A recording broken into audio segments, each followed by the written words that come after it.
하나님은 한 사람을 택하고 한 사람에게 한 집이 나오고 한 집에서부터 한 나라가 이루어지고 한 나라에서 시작해 땅의 모든 족속이 이루어집니다.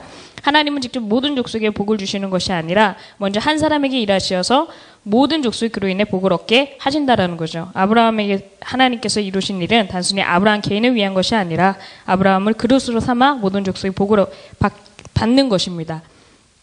때문에 하나님께서 택한 한 사람이 굳게 서는가 실패하는가가 하나님의 뜻과 계획의 성취에 영향을 줍니다. 그래서 땅의 모든 족속이 복을 얻는 것은 아브라함이 어떠한가, 어떻게 순종하는가에 좀 달려있다라고 보시면 될 것 같습니다. 아브라함을 향한 하나님의 두 번의 부르심이 있습니다. 첫 번째는 우르에서 부르시고요. 두 번째는 하란에서 부르십니다. 스데반은 우리 조상 아브라함이 하란에 있기 전 메소포타미아에 있을 때 영광이 하나님의 그에게 보여라고 말했습니다. 아브라함이 그 우르를 떠나기 전에 하나님께서 그를 부르신 것이죠. 데라가 아브라함의 아버지가 아들 아브라함과 하란을 아들 그 손자 롯과 그 자부 아브라함의 아내 사라를 데리고 갈대아 우르에서 떠났습니다. 친척 롯을 떠나지 않았. 그 친척 롯을 떠나지 않고 더욱이 아비집을 데리고 나왔다라는 게 이제 여기서 첫 번째 데라가 떠나야 하는 것을 떠나지 않았다라는 거. 두 번째는 부름받은 사역자는 부름받지 않은 사역자와 같이 갈 수 없다라는 것을 이야기하고요. 세 번째 노아가 방주에 들어가는 구원의 문제하고는 이거는 좀 다른 문제라고 보고 있습니다. 두 번째 하란에서 부르심이 있습니다. 창세기 12장은 두 번째 부르심입니다.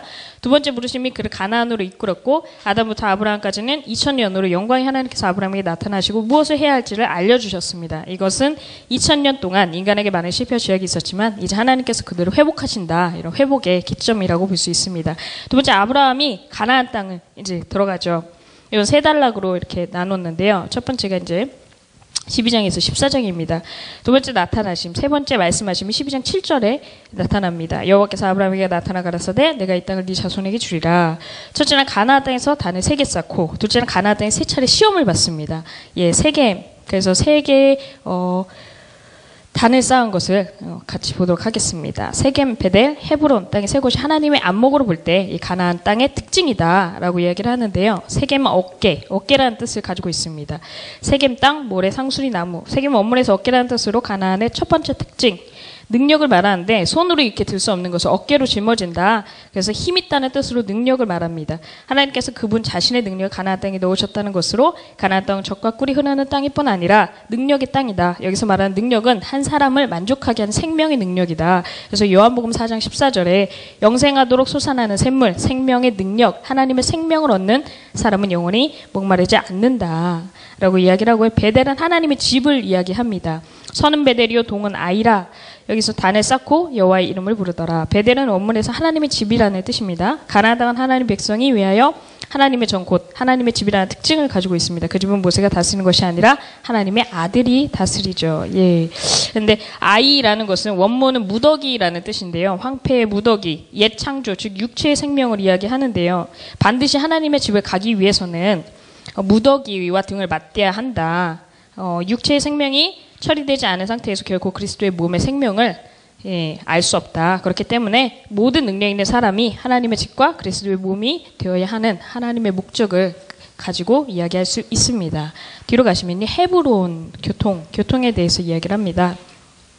이 아브라함 장바로 옮겨 헤브론에 있는 마므리 상수리 수풀에 이르러 거하며 거기서 여호와를 위하여 세 번째 단을 쌓죠. 이것은 헤브론을 원문을 찾아보면 교통이라는 뜻이라고 합니다. 하나님의 집은 생명의 문제이며 교통은 일종의 생활이다. 우리의 천연적인 육체, 생명이 처리될 때 비로소 그리스도의 몸 안으로 우리가 교통을 가질 수 있죠. 총괄적으로 따져보면 세겜과 베델, 헤브론이 이 세 지방은 하나님의 안목에서 볼 때 가나안 땅의 특징을 대표하고 있습니다. 온 땅의 백성은 하나님 모르지만 하나님의 백성은 하나님의 능력을 알고 그리스도의 몸과 교통한다라는 것이죠. 그래서 하나님께서 원하시는 땅, 하나님께서 받으심직한 땅, 바로 이 세 곳에 제단이 있는 것입니다.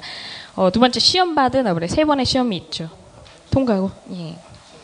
세 번째 아브라함과 아들입니다. 가나안 땅에서 후사의 문제 중심점이 바뀌죠. 여기서 이제 가나안 땅에서 중심점이 있다가 후사의 문제로 중심점이 바뀝니다. 하나님의 약속이죠. 이후에 여호와의 말씀이 이상주의 아브라함에게 임하여 가라사대 아브라함아 두려워 말라. 나는 너의 방패 지극히 큰 상급. 네가 잃은 모든 것을 다 줄게. 뭐 이런 뜻이죠. 첫 번째가 나는 너의 방패가 되겠다. 그리고 두 번째가 지극히 너의 큰 상급이 되겠다. 나의 상속자는 이 다메섹 엘리에셀이다. 이렇게 세 번째는 계속해서 이제 3절에 아브라함이 또 가로되 주께서 내게 씨를 아니 주셨으니 내 집에서 길리운 자가 나의 후사가 됩니다. 라고 후사의 문제를, 재물의 문제가 아니라 후사의 문제를 이야기합니다. 그래서 믿음으로 어렵다함을 얻은 아브라함, 여기를 보시면 4,6절에 이제 여호와를 믿으니 여호와께서 그를 의로 여겼다라고 말씀하시잖아요. 예, 이곳이 전 성경에서 처음으로 믿음을 언급한 곳이다. 이 책에서는 그런데 예, 목사님이 아니라고 하셔서 아브라함은 확실히 하나님의 말씀을 믿었으며 하나님은 이것을 그의 의로 여겼다. 하나님의 영원한 목적은 하나님께서 낳으신 자로 말미암아 이루어지는 것으로 믿음이 있는 많은 사람을 얻기 위해서 먼저 믿음이 있는 한 사람 아브라함을 얻으셨죠. 세 번째 십자가의 길을 갑니다. 믿음을 위해 간된 증거를 얻기 위하여 아브라함은 질문합니다. 하나님의 응답은 연기나는 풀무가 보이며 타는 횃불이 쪼갠 고기 사이로 지나더라. 이것은 증거이며 십자가의 길이기도 합니다. 중간을 쪼개고는 바로 죽음이죠. 십자가이며 그 사이로 지나가는 것을 바로 죽음을 거치는 십자가를 말합니다. 이 땅을 기업으로 삼을 수 있는가 여부는 십자가의 역사에 있다는 것을 보여주시면서 그의 자손이 나중에 이 땅에 서 있을 수 있는가, 그들의 십자가의 죽음이 있는가에 달렸다는 것을 증명하시는 것이라고 보면 됩니다.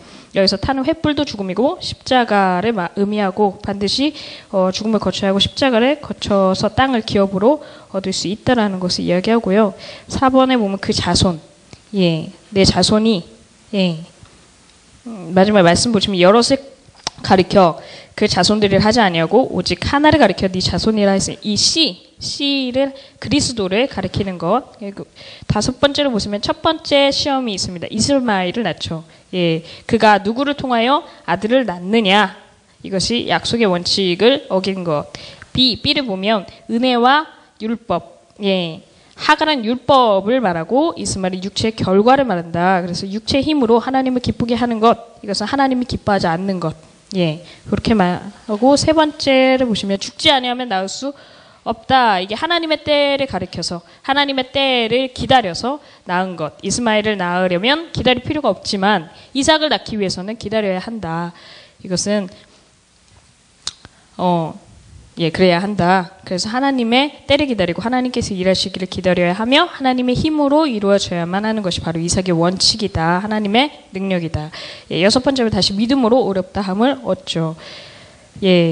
여기서 이제 말씀드린 그가 로마서 4장 3절 9절을 보면 창세기 15장 6절의 말씀을 인용한 것으로 85세를 이야기합니다. 이전에 아브라함을 가리키는 거고, 그때 무뼈를 보고 네 자손도 이러하다 이렇게 말씀하셨는데, 그때 육체를 가리켜 이스마엘을 낳았죠. 그때 그 후 로마서 4장 22절 17장을 얘기해서 이것을 그로 의로 여겼다라고 이야기를 하면서 그의 나이가 99세로 10년이 지나 하나님이 그를 진정 믿을 수 있는 단계로 이끌었다. 그래서 하나님의 일하신 결과다라고 이야기를 합니다.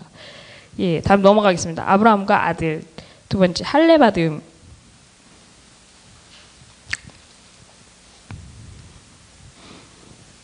할까요, 목사님? 이스마엘을 낳은 13년 동안 아브라함에게 말씀하지 않으셨습니다.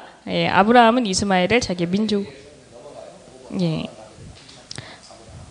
아브라함이 이삭을 드렸죠. 마지막에 보시면 그의 아들 이삭이 태어날 당시 아브라함의 나이는 100세였다.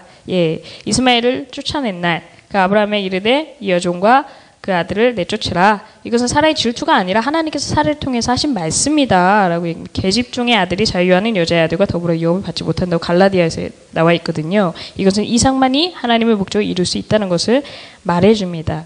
첫째는 그리스도를 대표하지 않는다. 먼저는 육 있는 자요, 다음에 신령한 자다. 육 있는 자는 신령한 유업을 받지 못하고 하나님의 목적을 이루지 못한다. 이삭은 둘째이기 때문에 신령한 자를 대표하고 하나님의 유업을 받을 수 있다. 하나님께서 이삭으로 말미암아 그분 자신의 일을 완전히 표현하셨습니다.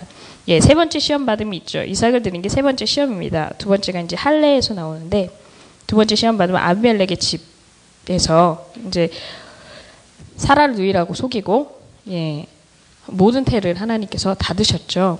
그때 두 번째 시험이 있고, 이 세 번째 시험입니다. 이것은 아브라함 개인의 문제가 아니라 하나님 자신의 약속과 목적과 관계가 있다는 것입니다. 아브라함이 더 깊이 하나님이 아버지이심을 알도록 하기 위한 것이다.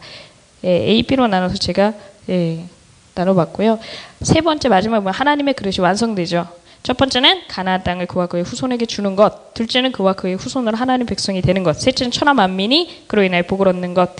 이 그릇이 완성이 됩니다. 아브라함은 가나안 땅을 위하여 시험을 받았고 또한 후손을 위하여 시험을 받았으며 이제 하나님의 그릇으로 완성돼서 하나님의 목적이 완성됩니다. 이상입니다.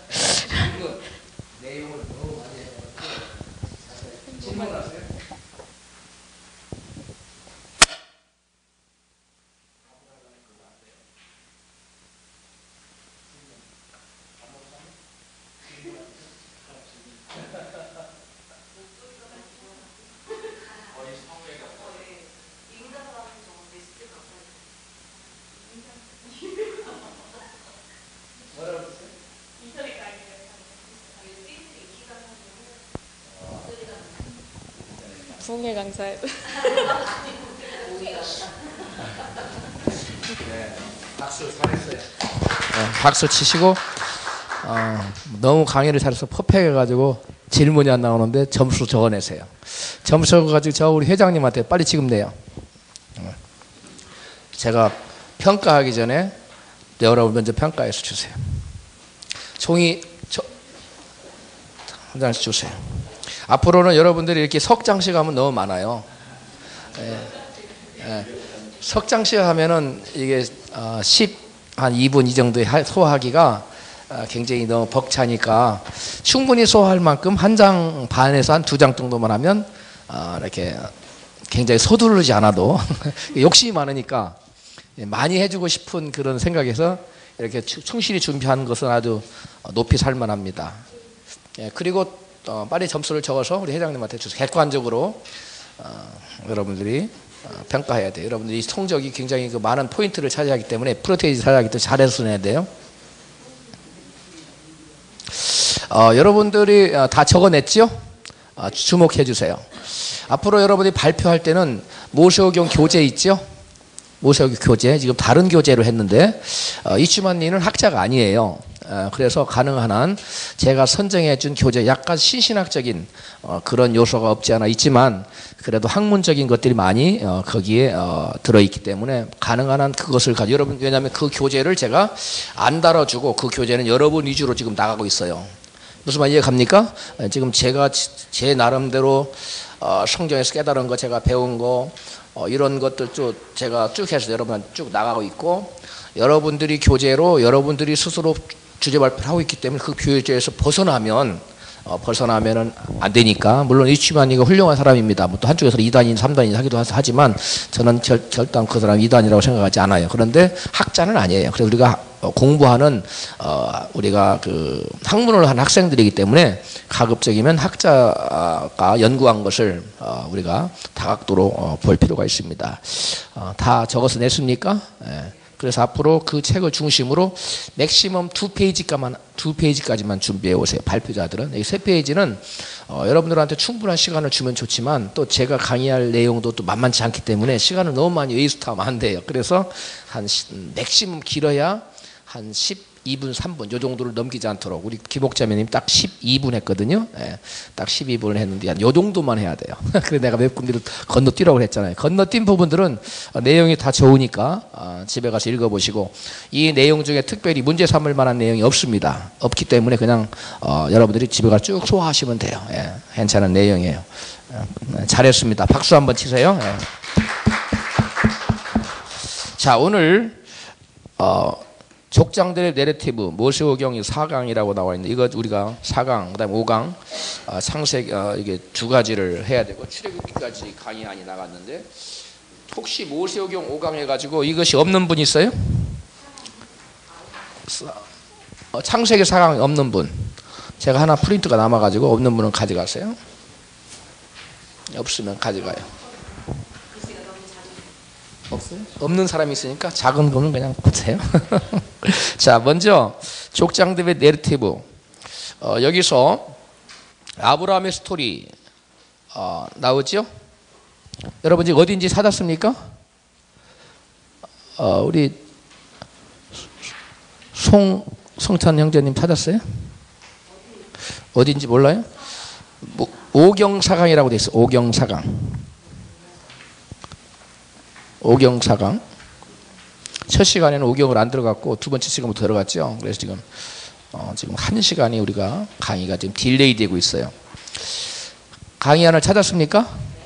오경사강. 족장대회 내레티브. 이게 족장대회 내레티브가 두 개예요. 족장대회 스토리가 두 개인데 첫 번째 거. 자, 첫 번째 거는 인간의 범죄를 위해서 범죄 때문에 인간이 에덴에서 추방되지요. 즉 불순종이 하나님이 예비하신 땅에서 인간들로 하여금 살지 못하게 하고 추방을 가져왔는데 비해서 오늘 이 아브라함의 내러티브에 보면 하나님이 아브라함이 가나안 땅을 주겠다는 약속은 여러 가지 중요한 의미들을 내포하고 첫 번째는 뭐예요? 가나안 땅을 두고 하신 하나님의 약속의 성취는 무엇을 토대로 성취된다는 겁니까? 순종입니다. 따라서 합시다. 순종은 하나님의 약속을 받는 없어요? 없어요?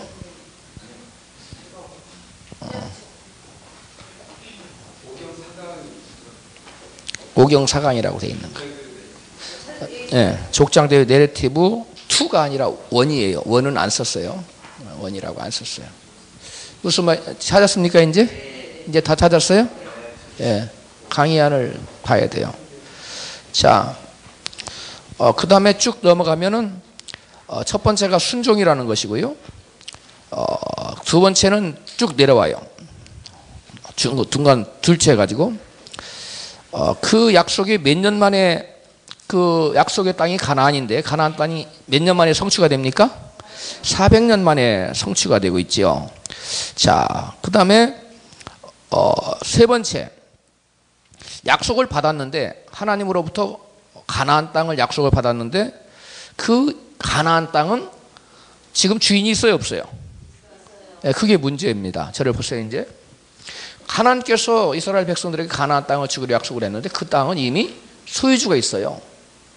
자, 그러면 하나님께서는 그 소유주가 있는 땅을 소유주는 어떻게 하고 가나안에게 주겠다는 것인지, 아니 가나안이라니 아브라함에게 주겠다는 것인지, 가나안 땅의 소유주는 따로 있는데 가나안 땅의 소유주는 누구예요? 가나안 족속입니다. 가나안 족속. 어디 보면 나오냐면 그 다음에 나오죠. 가나안 족속 쭉 봐요. 자, 가나안 족속 읽어봐요. 시작. 가나안은 장자 시돈과 헷을 낳고 또 요부스 족속, 아모리 족속, 기르가스 족속, 히이 족속, 알가 족속, 신 족속, 아르스 족속, 스말 족속, 하맛 족속 쭉 가나안 7족속에 나오죠. 쭉 여기 이 사람들이 가나안 땅에 흩어져 살았어요. 그런데 어디까지 이어져요? 시돈, 그랄, 가사, 소돔, 고모라, 아드마, 스보임, 라사 쭉 나와요. 근데 여러분 눈에 띄는 지역이 있죠. 그렇죠. 소돔이 바로 이 가나안 족속이 거하는 땅이라는 겁니다. 소돔 하면 우리가 생각나는 게 소돔은 어떤 땅입니까? 예? 죄악의 도성으로 유명한 땅이 소돔 아닙니까? 소돔과 고모라. 바로 그 땅에 살고 있는 족속이 어떤 족속이다? 가나안 족속이라는 거예요. 두 분 중에 한 분은 이게 강의안이 없어요? 왜 가나안이 없지?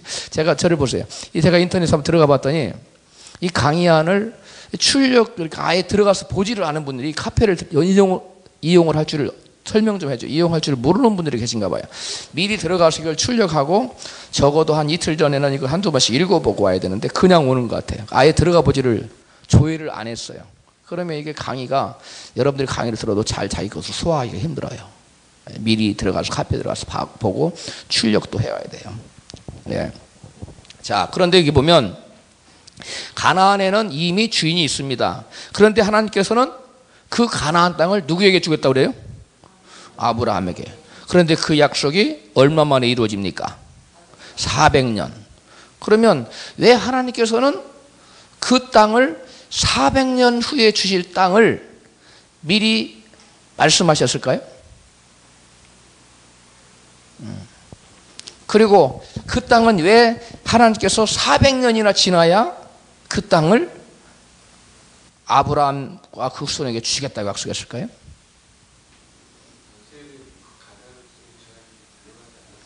그렇죠. 가나안 족속에게 아직 소유권을 완전히 하나님께서 빼앗을 만큼 그들에게 뭐가 차지 않았어요? 죄가 관영하지 않았다는 거예요.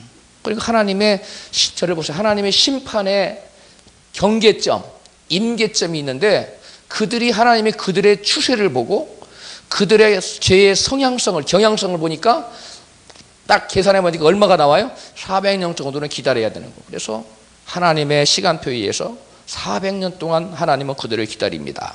여기 쭉 보면은 우리가 같이 다 읽어볼 수는 없고 창세기 셋째 다 시작. 아브라함은 하나님에게서 가나안 땅을 약속받았지만 그 땅은 이미 여러 민족이 지배하고 있다. 자, 이런 자연스럽게 이런 질문이 이어진다. 이는 이미 다른 사람이 소유한 땅을 하나님 어떻게 아브라함이 줄 수 있는가? 창세기 때는 가나안 주민들이 그 땅을 차지할 자격이 없다고. 차지할 자격이 없다고 아니라 다른 표현으로 말하면 뭐라고 돼요? 계속 유지할 수 있는, 지배권을 계속 가질 수 있는 그러한 자격을 상실했다고 봐야죠. 암시함으로써 이 질문에 간접적으로 대답하고 있다. 창세기 9장 20절 29절에는 함의 불의한 행동과 그로 인한 그의 아들 가나안에게 쏟아진 저주를 통해 이미 예고된 일이다. 아멘. 저를 보세요. 여기 보면 창세기 9장에 우리가 전번에 했지요? 했어요? 안 했어요? 그때 보면 가나안 족속들은 함의 족속들은 뭘 받지요? 저주를 받지요. 그럼 함이 저주를 받는 것이 아니라 노아가 누구를 저주해요?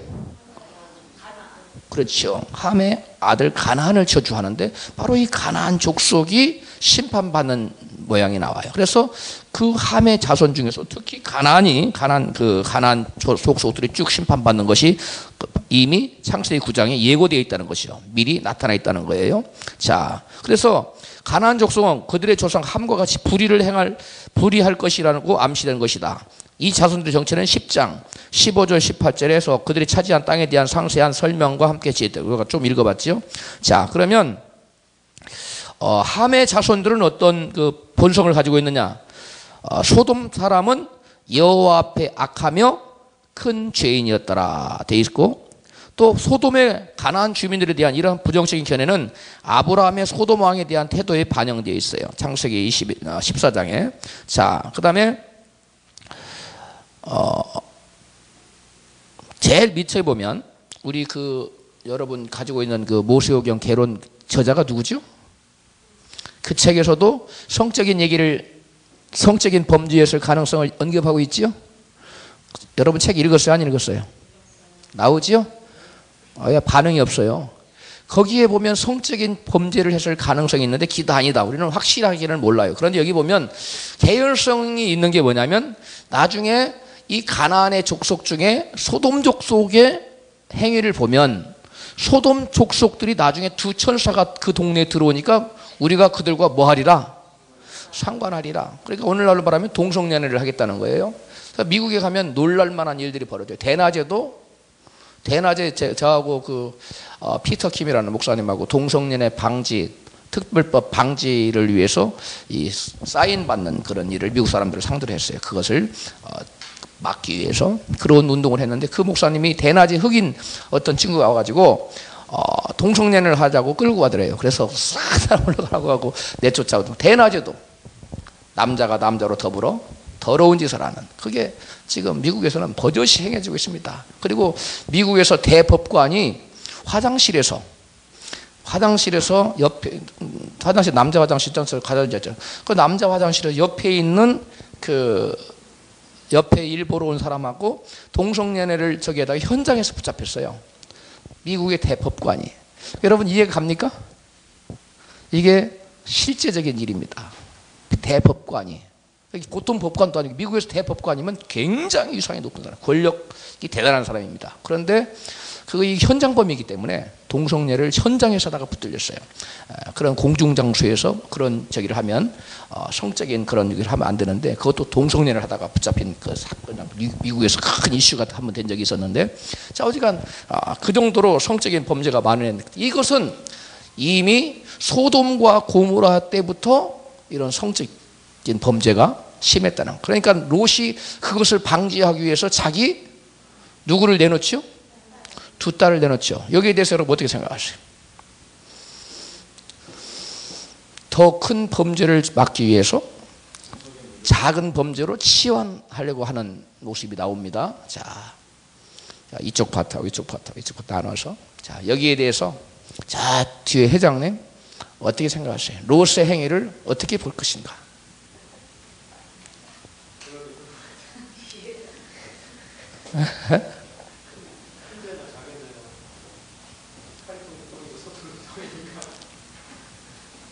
그제나 똑같아요?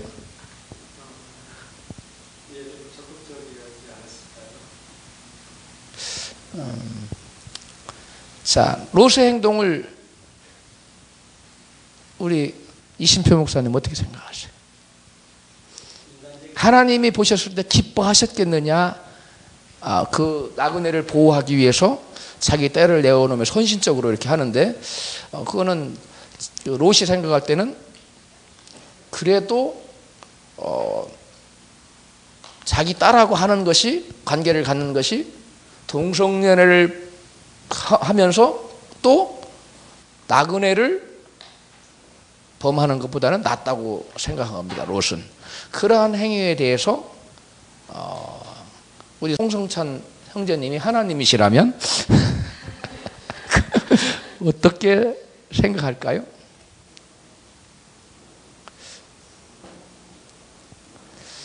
칭찬하셨을까요? 아니면 책망하셨을까요? 당연히. 왜 그럴까요?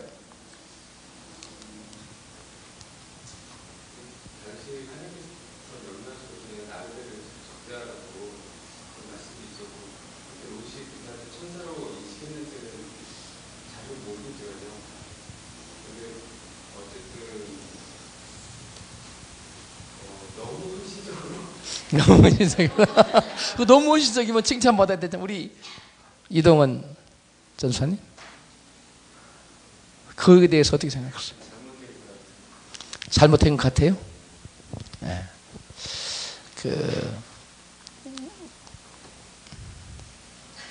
어떻게 생각하세요?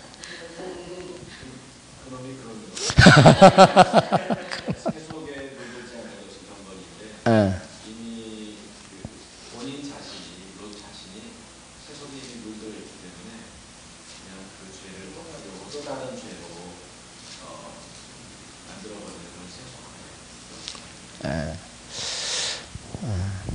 우리 김정심 집사님은 생각은 어떠세요? 롯의 행위에 대한. 왜냐하면 여러분 이런 것들이 여러분 목회 현장에서 수없이 질문을 받을 수 있는 성경 질문이 아니라 이런 상황에 대해서 큰 죄를 막기 위해서 조그마한 죄를 치환하는 것에 대해서. 있다 보니까 나중에 그 천사가 전 사람들의 눈을 어둡게 해서 문을 못 찾게 만들잖아요. 예. 저는 그 롯이 믿음이 있지 않았을까 하는 마음이 들어요. 믿음이 있지 않았을까. 믿음이 있었다. 네. 어떤 믿음? 그 행위 자체는 인간적으로 보면 자기 딸을 내린다는 말이 안 되는데 그 상황을 하나님께서 이렇게 막아주실 거라는 믿음이 있지 않았을까. 그러면은 그 두 천사를 하나님께서 막아주실 거라는 믿음은 왜 안 가졌을까요? 그거는 잘 이해는 못하겠는데요. 나중에 결과적으로 보면 그 상황이 또 이렇게 잘 정리가 되잖아요. 딸을 내놨지만. 예. 예. 생각은 좋은데 하나님께서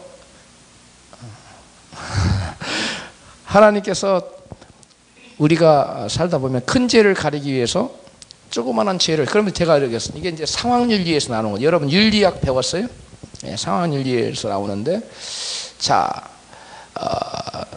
어떤 사람의 집에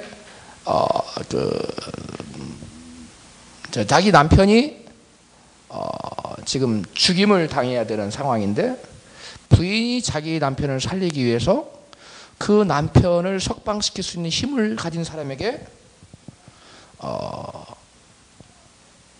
정조를 바친다. 그쪽에서 요구해오는 거예요. 그러면 내 남편을 풀어주겠다. 남편을 살려야 되는 절대 절명의 상황에서 여인의 죄는 합법화될 수 있는가라는 것이 상황윤리의 문제입니다. 자, 여기에 대해서 해봐보세요.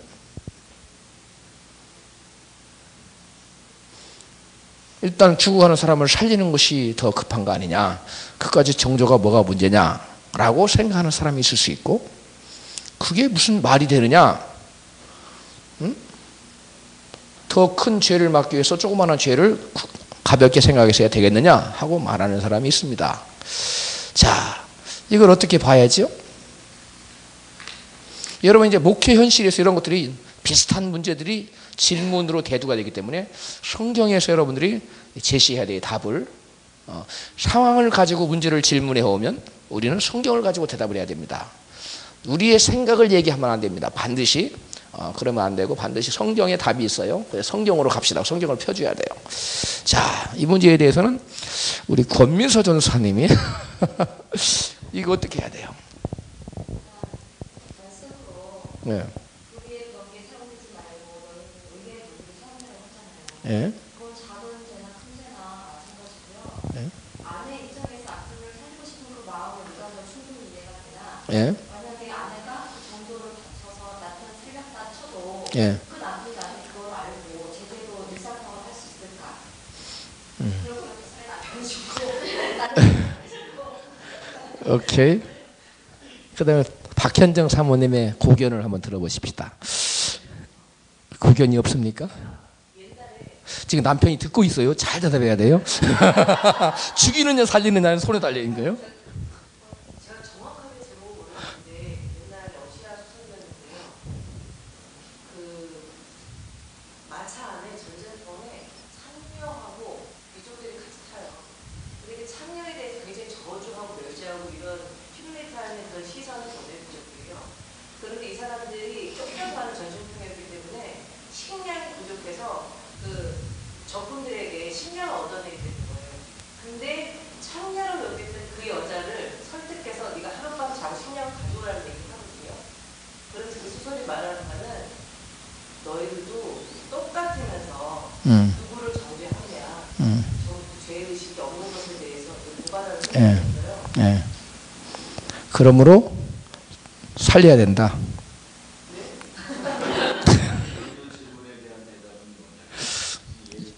결론을 얘기해 주세요. 죄 앞에서는 네. 결국 어떤 상황적인 문제도 정당할 수 없다는 거. 그것도 죄는. 그 내용이 그런 얘기예요. 자칫 우리가 오해할 수 있기를, 상황에 닥치면 그 상황에 맞춰야 되지 않느냐라고 영화는 의미하고 있는 것 같아요. 아니 그 고발한 거예요. 고발한 거. 그런 개념도 없으면서 예. 그렇게 욕하는. 그래요. 예, 그래요. 그 남자의 입장을 들어봅시다. 자기 아내가 정조를 바쳐서라도 나를 살렸으면 좋겠다. 그런 아니면 차라리 내가 그냥 죽을지언정 나의 아내는 정조를 지켰으면 좋겠다. 우리 허규환 형제님은 왜 얼굴을 가려요? 결혼을 안 했으니까 잘 모를 것이고, 잘 모를 것이고, 아무래도 이심표 목사님 결혼을 했으니까 어떻게 하시겠어요? 남편을 살릴 수 있다는 것은, 살리려고 한 것은 어차피 가정이 함께 살고 사는 거잖아요. 그렇지. 전혀 관계가 없는 남자라면 그렇게까지 했을까요? 남편이 그러게 되는 거잖아요. 근데 여자가 목을 바쳐서 그 남자 가정을 돌아왔더니 어차피 그 가정은 없어요. 근데 또 남편이 자기를 살리기 위해서 몸까지 바쳐서 감격할 남자도 있지 않을까요? 우리가 생각하는 그 틀이 잘못된 부분이 하나 있거든요. 예. 반드시 그 방법이 좋았다라고 생각하는 게 예. 그 개인의 한 사람의 생각이지. 예. 그 하나님을 믿는 사람으로서 하나님의 방법은 그 이상의 방법, 우리가 생각하지 못한 그 이상의 얘기를 할 수 있다라고 하는 믿음을 가질 수 있다면 다른 방법으로 얼마든지 하나님 풀어줄 수 있고 또 극복할 수 있다라고 생각합니다. 예, 바로 상황윤리의 해답입니다. 다른 방법은 답이 아니에요. 그러니까 저 남편이 지금 인간적 생각으로는 죽을 것 같다. 풀려날 가능성이 0.001%도 없어 보이지만, 모든 주권이 하나님께 달려있다고 우리가 믿을진데, 하나님이 그를 살리시기로 뜻하셨다면 여자의 정조를 바치고 안 바치고를 떠나서 하나님 그를 살리십니다. 그러나 하나님이 그를 죽이시기로 작정하셨다면, 계획하셨다면 여자가 몸을 한 번이 아니라 10번이 아니라 아예 거기에 들어가서 산다 할지라도 그 남자는 살 수 있어요, 없어요? 살 수 없습니다. 이게 바로 믿음의 사람들의 상황에 대한 대처법입니다. 무슨 말 이해 갑니까? 그러니까 대부분의 사람들이 어떤 상황을 닥치면 이런 상황에서 내가 이렇게 해야 돼 라고 생각하는 겁니다. 바로 롯이 상황윤리적인 그러한 대처를 한 겁니다. 올바르지 못합니다. 이거는 하나님이 아까 우리 지금 집사님 얘기한 것처럼 두 딸을 이렇게 보호할 수 있는 롯이 믿음을 가졌기 때문에 그러느냐? 그러면 왜 롯은 그 두 천사는 보호하실 수 있는 믿음을 가지지 않았느냐는 거예요. 무슨 말 이해가지요? 그러니까 모든 주권이 하나님께 있다고 여러분이 답을 해줬다는 거예요. 그래서 여러분이 상황윤리를 가지고 저와 여러분에게 질문을 해오면 성경 어디를 펴야 된다고요? 창세기 몇 장이에요? 몇 장이에요 거기가? 17장인가요? 소돔과 고모라 그 범죄에 대한 것을 여러분이 대답해야 됩니다. 몇 장이에요? 그거 집에 가서 찾아보세요. 몇 장 몇 장인가는 몇 장이에요?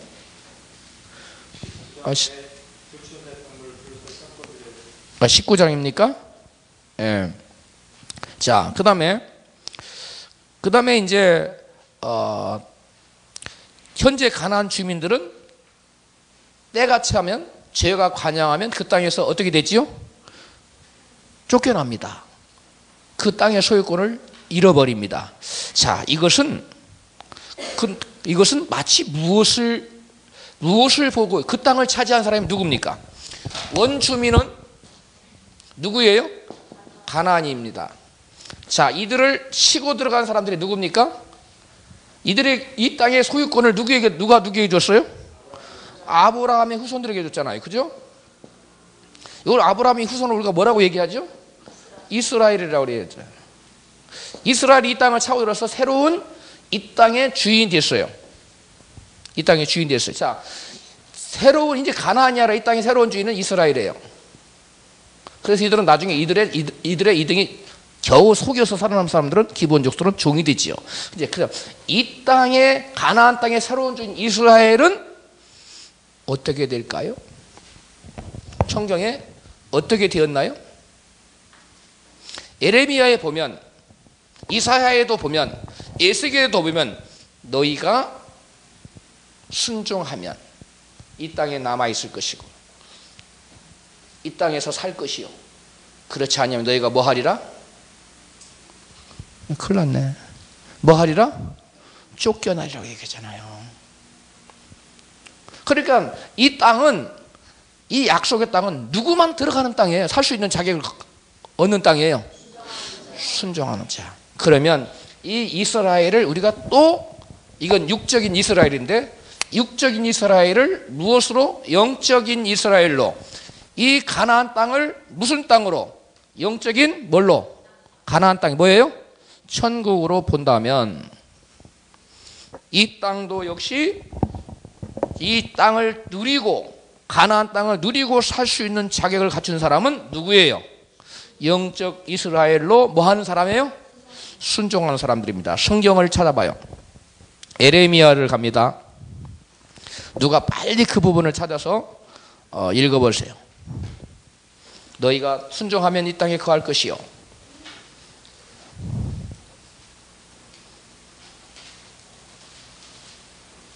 이사야 1장 19절에는 너희가 즐겨 순종하면 땅의 아름다운 소산을 먹을 것이요 그랬어요.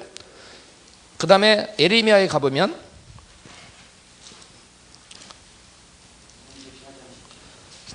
에레미야 몇 장이요? 뭐 거기까지 안 가도 돼요. 34장 일단 가봐요. 34장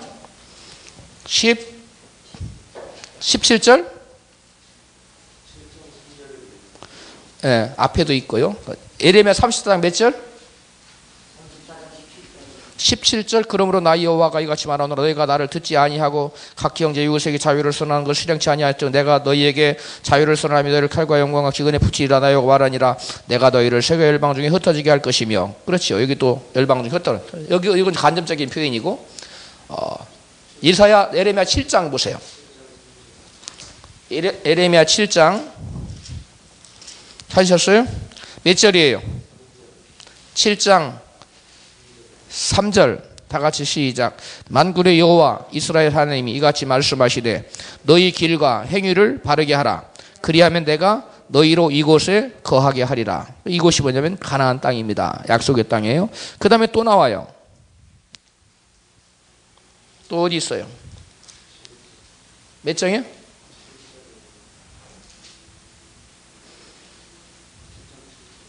7장 7절?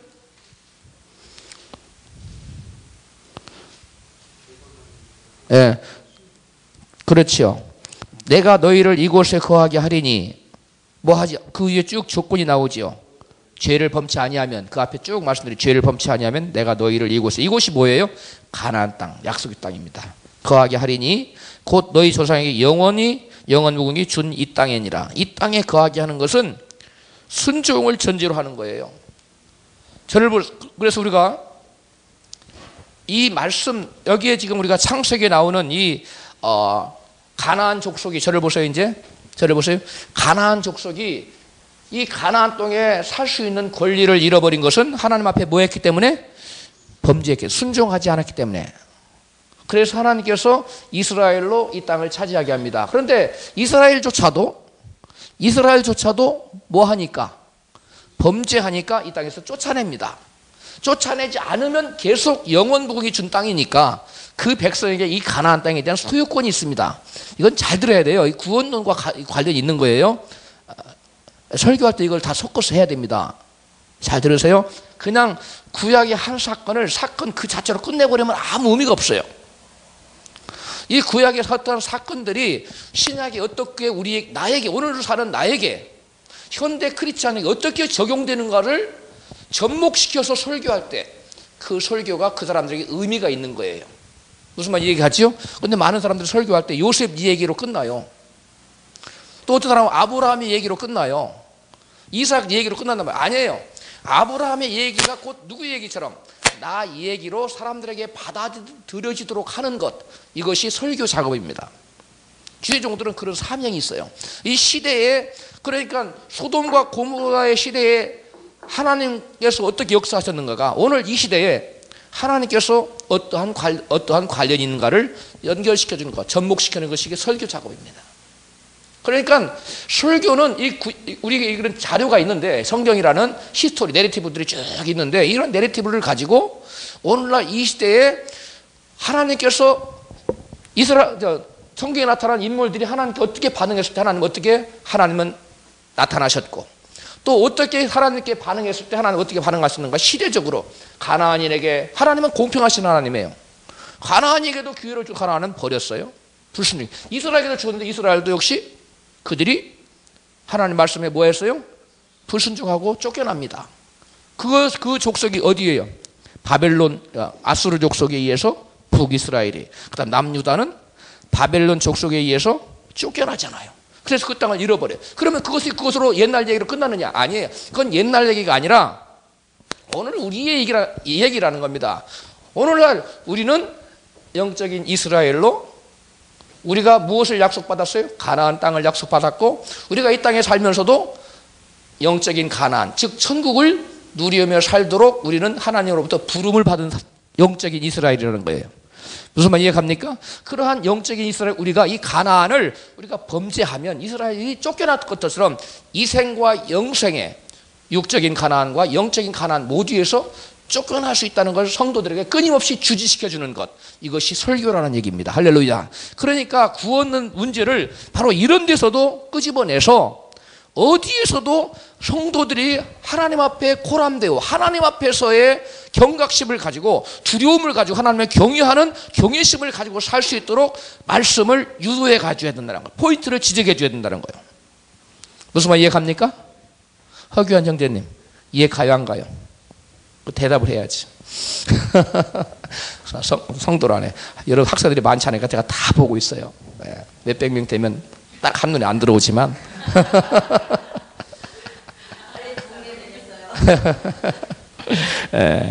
그래서 여러분 여기다가 페이퍼에다 써놓으세요. 여기다가 이스라엘 백성도 범죄하자 그 땅의 소유권을 잃었다. 한 번 더 써야 되는 영적인 우리 이스라엘, 영적인 이스라엘인 우리도 범죄하면 가나안 땅에서 추방된다. 가나안 땅은 약속의 땅이에요. 그러니까 우리가 세상 가나안은 죽어서만 차지하는 땅이 아닙니다. 믿는 자들에게 이 땅에서 우리가 천국을 누리는 겁니다. 누리며 사는데 어떤 교회는 맨날 요단강 건너가 만나래가 죽어서 천국만 얘기해요. 아니에요. 물론 우리의 구원은 궁극적인 것이고 죽어서의 천국이 최종적인 목표입니다. 믿음의 최종적인 목표. 그러나 이 땅에서 예수를 믿으면 하나님께서 하늘의 맛을 보게 살게 해요. 하늘의 나라를 맛보고 살게 해요. 그것이 구약 성경의 그림으로 나와요. 여호수아서에 나왔죠? 여호수아서에 나와요, 안 나와요? 가나안 땅을 이스라엘 백성들이 차지할 때 요단강 건너편에 가서만 차지했어요? 아니면 요단강 이편에서 차지했어요? 이편에서 차지했어요. 그건 뭐냐면 우리가 이 세상에서도 천국을 맛보며 하나님이 맛보기로 엿장수도 엿할 때 맛보기로 먹어보라고 주잖아요. 그러니까 하나님께서 우리에게 맛보기로 이 땅에 살면서 조금 맛봐라 이거야. 그리고 너희의 모든 것을 다 팔아서 천국을 사라는 겁니다. 그것이 예수님의 무슨 비유에 나와요? 예수님이 어떤 비유에 그게 나와요? 그렇죠. 파트의 부화에 나오잖아. 그러니까 예수님이 천국을 조금 맛보여주면서 봐라, 천국 이렇게 맛있는 건데 네가 가진 세상 것에 그 어느 것까지가 바꿀 수 있겠느냐, 응? 하고 저기 하잖아요. 말씀하잖아요. 그러니까 우리가 거기다 또 써놔요. 천국의 이 땅에서의 천국의 모형은 뭐냐? 요단강 건너기 전에 두 지파 반이 차지했어요. 그러니까 요단강은 죽음을 의미합니다. 요단강은 뭘 의미한다고요? 죽음. 그러니까 죽음 너머에 가서 차지하는 것은 9지파 반이 차지했지만 요단강 이 저편에서는 몇 지파 반이? 두 지파 반이. 그렇다고 산술적으로 천국을 세상에서 12분의 2.5는 세상에서 차지하고 죽어서 9.5 이렇게 말하는 건 아니에요. 그냥 그것은 상징적인 겁니다. 그런 의미를, 영적인 의미를 단지 내포하고 있다는 거예요. 그러니까 극히 일부분을 사실 세상에서 맛보는 천국이 10,000분의 1이나 되겠습니까? 우리 목사님은 몇 분의 몇이나 된다고 생각해요? 10,000분의 1 될 것 같아요? 게임도 안 됐죠. 이 땅에서 정말 극히 극소량의 천국을 우리가 맛보는 겁니다. 천국은 다녀온 사람들의 말을 이야기한 정말 너무 좋은 곳이에요. 제가 저번에 기도를 한 하나님, 저도 좀 천국 한번 보내주시면 안 되겠어요? 막 하나님 울리시더라고요. 천국 한번 저도 좀 보고 왔으면 좋겠어요. 그러니까 천국은 너무 좋은 곳이에요. 할렐루야. 네. 그래 내가 왜 그런 기도를 했느냐? 옛날에 그런 기도를 한 번도 안 해봤는데 내가 직접 보고 와서 전하면 좀 힘이 있을 것 같아서 봤다고. 그래 더 설득력 있잖아요, 그지요? 우리 목사님도 한번 가보고 싶어요? 안 가보고 싶으세요? 가보고 싶지요. 이 목사님은 보지 않고 믿는 자를 보고 믿는 자보다 복되다 그랬는데.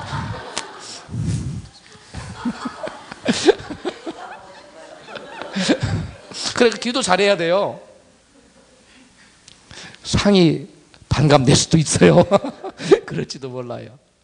자, 그러니까 보지 않고 믿는 자는 더 복되다고 분명히 성경에 나와 있습니다. 할렐루야. 그러니까 또 더 많이 받은 자는 하나님께 더 많이 요구해요. 더 많이 요구해요. 그러니까 천국 갔다 온 사람은 그만큼 어깨가 무거워져요. 그러니까 함부로 입을 생각난다고 막 열면 안 돼요. 넘어가요. 두 번째 페이지. 네 번째는 이제 그 가나안 땅을 막벨라 구를 샀다는 거지요. 그건 가나안 땅 일부를 차지하게 되는데 미래에 이루어질 것을 보여주는 것이다. 그런 얘기예요. 그다음에 이제 야곱 얘기입니다. 야곱 얘기의 핵심은 뭘까요? 야곱의 얘기의 핵심.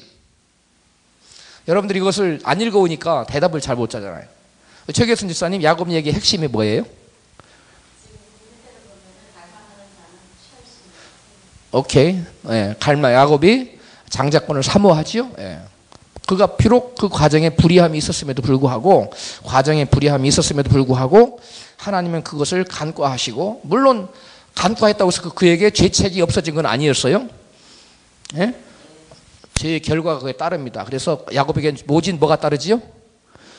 고난이 따릅니다. 고난이 따라요. 다윗이 범죄하자 다윗에게 죄 책임은 묻지 않았어요. 그러나 죄의 영향은 그에게 따라다녔어요. 평생을 칼과 그 집에서 살인이 떠나지 않았고 음란이 떠나지 않았고 다윗 집에 그 평화하던 집에 다윗이 범죄하자 그런 결과를 가져왔어요. 그러니까 우리가 죄의 책을 지기로 하고 우리가 지옥 가야 돼요. 그렇죠? 하나님 우리에게 믿는 자에게 죄 책임을 묻지 않지만 회개하면 돌이키지만 그렇다고 해서 죄의 결과까지 하나님이 옮겨가신 건 아니에요. 그러니까 저를 분명히 쳐다보세요. 하나님은 좋으신 하나님입니다. 죄를 다 덮으신 그렇게 생각하면 큰일 나요. 진탕 매를 맞기를 원하는 사람 그렇게 하세요. 잘 들으세요. 하나님 우리에게 믿는 자가 회개하면 뭔 묻지 않아요? 죄책은 묻지 않아. 그러나 죄의 결과는 물어요. 그걸 꼭 기억하세요. 제가 지금 굉장히 중요한 얘기를 하고 있는데 반응이 없네. 엄청난 얘기예요 이게. 예? 궁금했어요? 저를 잘 보세요. 하나님이 범죄한 영혼을 회개하면 뭐 한다고? 하나님 받으세요. 오케이. 아담이 범죄하고 아담이라네 다윗이 범죄하고 무릎을 꿇고 주여 그러니까 하나님 다 받았고 오케이. 그러나 선지자 통해서 말하는 그 죄를 인해서 다윗을 뭐 하실 것이라고 당신의 집에서 칼이 떠나지 않으면 그 죄에 뭐가 나와요? 결과가 따라와요. 따라합시다. 죄는 믿는 자라 할지라도 회개한다 할지라도 죄의 결과와 영향력은 나타난다. 그러나 죄책은 물어요 안 물어요? 진심으로 회개하면 그를 천국으로 데려갑니다. 죄책은 하나님 안 물어요. 지옥은 안 보내요. 그런데 이 땅에서 하나님이 채찍을 드시고 때려요. 그래서 성경에 보면 다윗에게 뭐라 그랬어요? 인생 채찍과 인생 채찍으로 뭐 한다고 그랬어요? 치신다고 그랬죠? 범죄하면. 따라합시다. 우리가 범죄하면 하나님은 크게 해요. 인생 채찍을 들어서 치신다. 아멘. 때로는 인생 채찍이 아니라 또는 뭘 통해서 쳐요? 환경을 통해서 쳐요. 또 우리 회장님 뭐라고 그랬어요?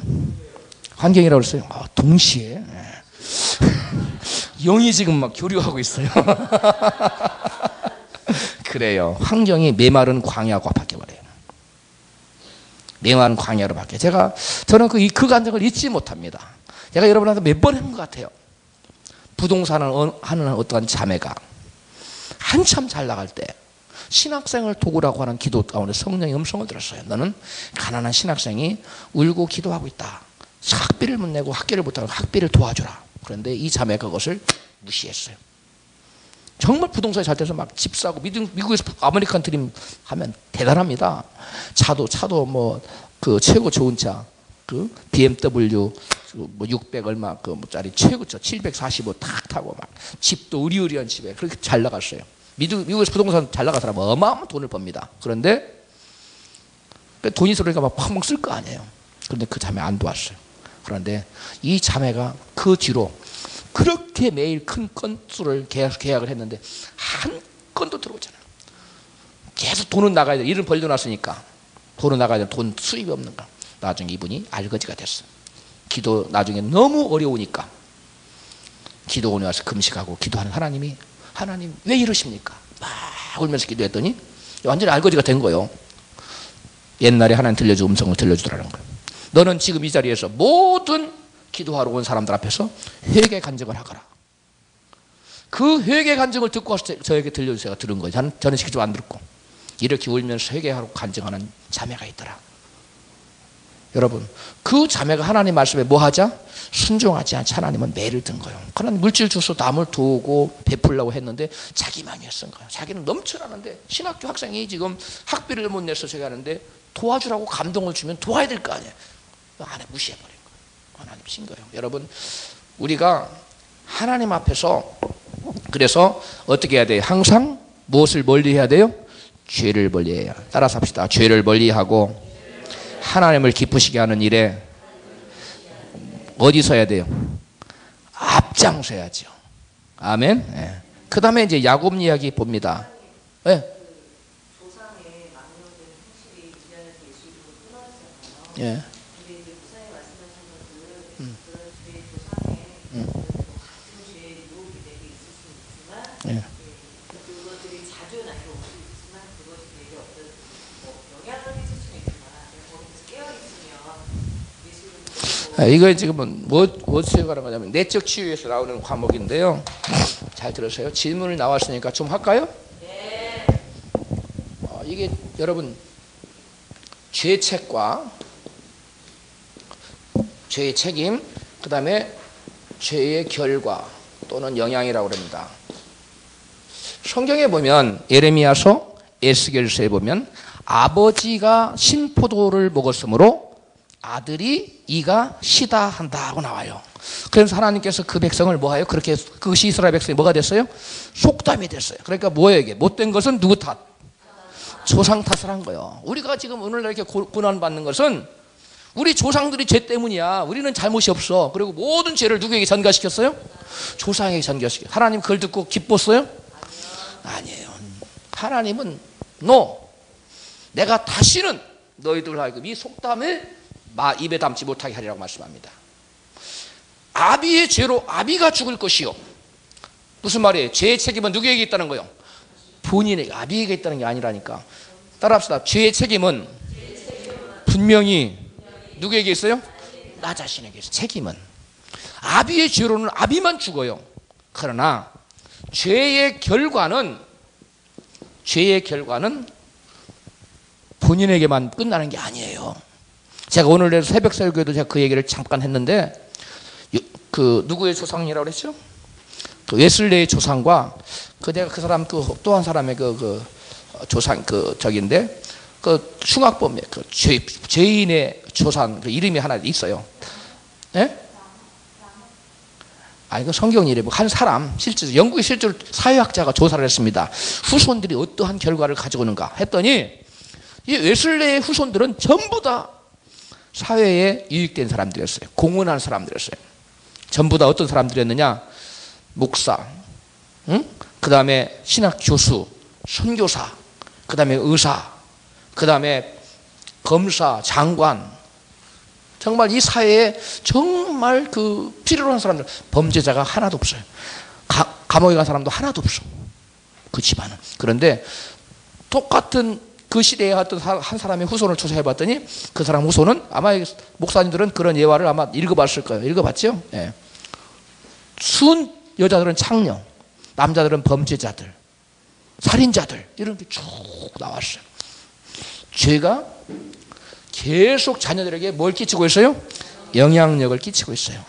심지어는 이 죄는 단지 이런 죄뿐만 아니라 질병에까지도 아버지가 암으로 죽으면 대부분 암이 그 자녀에게, 아버지가 당뇨면 대부분의 자녀들도 당뇨예요. 제가 당이 있어서 당 수치가 나온다고 130인가 얼마가 나온다는 거, 120 얼마가 나온다고 그러면서 당이 경계치에 올라가시니까 조심하라 그러면서 물어보는 거예요. 의사가 혹시 부모님 중에 당이 있는 사람이 있으면 난 잘 모르겠는데 가만히 보다 옛날에 우리 어머님이 물을 막 많이 마셔요. 목이 마르다고. 이게 당 소갈증이거든요. 당의 증세거든요. 그래서 저항이 있어.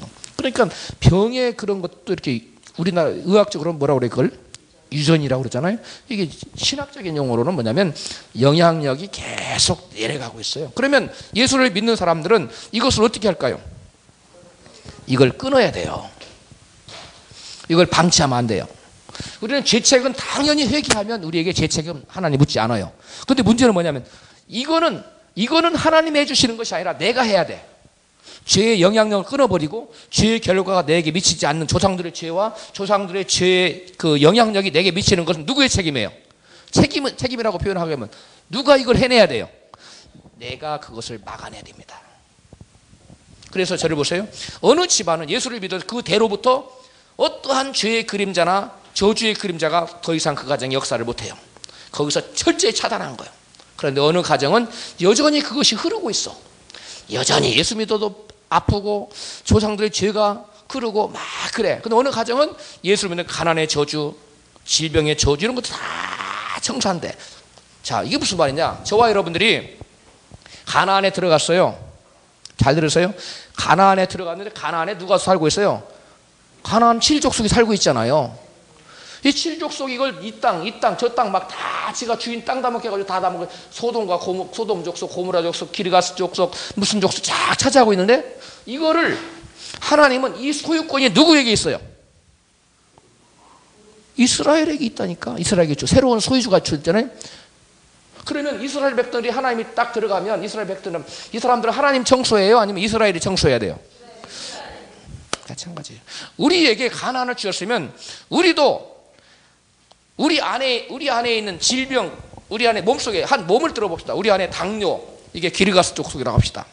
그 다음에 또 내 안에 또 암덩어리, 여러분 암세포 없는 사람이 거의 없다고 그래요. 그것이 커지면 이제 암으로 변하고, 암덩어리, 이거는 뭐 소돔 족속이라고 하고, 뭐 여러 가지 족속이 있어. 하나는 성적인 충동에서 사로잡혀가지고 헤어나지를 못하는 사람들도 있어요. 그런 것들, 이렇게 여러 가지 죄의 성향들이 우리 안에 있다고 그래봐요. 그러면 이것들을 우리가 예수를 믿는 순간 다 어떻게 해야 돼요? 살게 둬야 돼요? 다 내쫓아야 돼요? 그렇습니다. 우리 마음속에 있는 죄의 성향들, 이것이 바로 뭐냐면 가나안 땅에 있는 기존 족속들입니다. 이것을 하나님은 진멸해서 다 내쫓으라는 거예요. 하나도 살려놓으면 안 돼. 그것을 살려놓으면 나중에 너희들의 멋을 찌르고 옆구리를 찌르고 눈에 뭐가 나게 하고 피가 나게 하고. 그러니까 이게 그림자로 우리에게 보여진 거예요. 우리가 예수를 믿는 순간 가나안 땅은 누구 거예요? 저와 여러분 거예요. 근데 가나안 땅은 저와 여러분 거예요. 이미 가나안을 누가 점유하고 있어요? 가나안 족속이 점유하고 있어요. 그래서 가나안 족속이 보니까 막 빌딩도 갖고 있고 뭣도 갖고 있고 좋은 자리도 다 차지하고 있어요. 아, 침만 질질 흘리고 들어가가지고, 야, 소돔과 고모라 족속 잘 사네. 기르가스 족속은 엄청난 높은 지위를 찾아가서 침만 질질 흐르고 쳐다보라고 그래서 하나님이 쟁취하라는 거, 쫓아내라는 거. 소유권은 너희에게 있다는 거, 주었다는 거예요. 제가 지금 무슨 말하는지 이해 가는지 모르겠어요. 이해 갑니까? 이것이 바로 저와 여러분의 책임. 우리가 해야 될 일이 뭐냐면 이러한 죄의 결과를 끊어버리고, 저주의 줄은 끊어버리고 내 대해서 모든 것이 멈춰서고, 이제는 우리가 당당히 가나안을 소유하는 자가 되는, 건강의 가나안, 그 다음에 물질의 부요의 가나안, 마음의 평강의 가나안, 사람과의 관계의 가나안. 어떤 사람은 사람과 갈등이 있는 너무 많은 사람이 있어요. 자녀의 문제, 가정의 문제, 평화의 문제, 뭐 여러 가지 가나안이 있어요. 아, 그래요, 안 그래요? 어떤 사람은 예수 믿고 가나안의 저주로부터는 벗어났어. 그 분야는 차지한 겁니다. 근데 여전히 질병이 있어. 어떤 사람은 질병으로부터는 노예를 받았는데 여전히 가난해서 기근에 허덕여. 어떤 사람은 이 두 가지는 회복했는데 마음에 평안이 없어. 어떤 사람은 그런 건 다 됐는데 사람들 관계가 여전히 껄끄럽고 돌출적이고 투쟁적이고 이런 것으로 벗어나지 못해. 이런 모든 것으로부터 우리는 진리를 알지니 진리가 너희를 뭐하게 하리라? 자유케 하리라. 그 자유가 바로 뭐냐면 우리가 이런 모든 죄의 결과로부터 자유함을 얻는 것이 구원이에요. 무슨 말 이해갑니까? 구원은 그래서 죽어서 천국에 가는 것만을 구원이라고 말하면 곤란해요. 물론 그것이 구원의 거의 가장 중요하고 가장 기초적이고 가장 핵심적이고 가장 최후적인 것이고 아주 가장 궁극적인 것입니다. 그러나 그것이 이 땅에 살면서 그 구원만 가지고는 안 돼요. 질병으로부터 구원도 예수님이 구원이라는 표현을 썼어요. 무슨 말 이해가죠? 질병으로부터 구원, 가난으로부터의 구원, 여러분 가정의 부부관계의 갈등으로부터의 구원, 여러 가지 구원이 필요해요. 바로 이와 같이 죄의 영향력은 우리가 끊어야 돼요. 우리가. 그러니까 이것은 내가 잘못을 안 했어도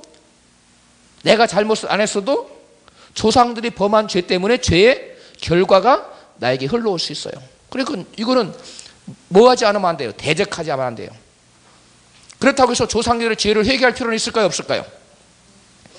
조상들의 죄를 회개할 필요는 없어요. 왜? 책임이 내가 있는 게 아니라 그러한 죄의 물줄기가 영향력이 내게 오지 않기를 우리가 뭐 할 필요가 있어요? 쫓아낼 필요가만 있는 거예요. 무슨 말 이해갑니까? 조상들의 죄를 회개해야 된다는 건 이단이에요. 잘못된 거예요. 거기 얽혀버려요. 묶여요. 그런 책들 많이 나와 있죠? 조상죄 회개다. 그런 말이 안 되는 거예요. 성경을 모르고 하는 얘기예요. 하나님은 책임을 묻지 않겠다 그랬어요. 조상의, 이게 나중에 이제 자세할 시간이 있는데 이거 하다 보면 또 우리 강의를 못 나가. 이 정도로만, 이 정도만 해도 대충 이해 가세요? 오케이. 그러니까 여러분 분명히 제가 다시 마지막으로 정리해 주면 따라서 합시다. 따라서 하세요. 죄의 책임은 하나님께서 믿는 자에게 회개하는 자에게 묻지 않는다. 그러나 죄의 뭐는 우리에게 흐른다. 결과와 영향력 우리에게 흘러요. 그걸 우리는 뭐 해야 돼요? 내쫓아야 돼요. 차단시켜야 돼. 더 이상 그 죄의 물줄기가 내 대에 내 자손으로 넘어가도록 하면 돼야 안 돼요? 안 돼요. 그런데 그걸 막기도 바쁜 예수를 믿으면서도 한 번 믿으면 영원한 구원이야.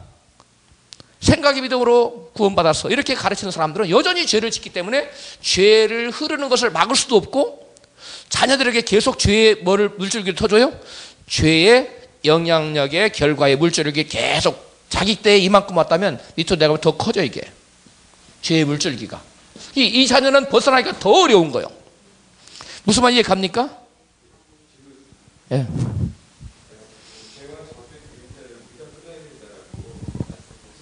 예.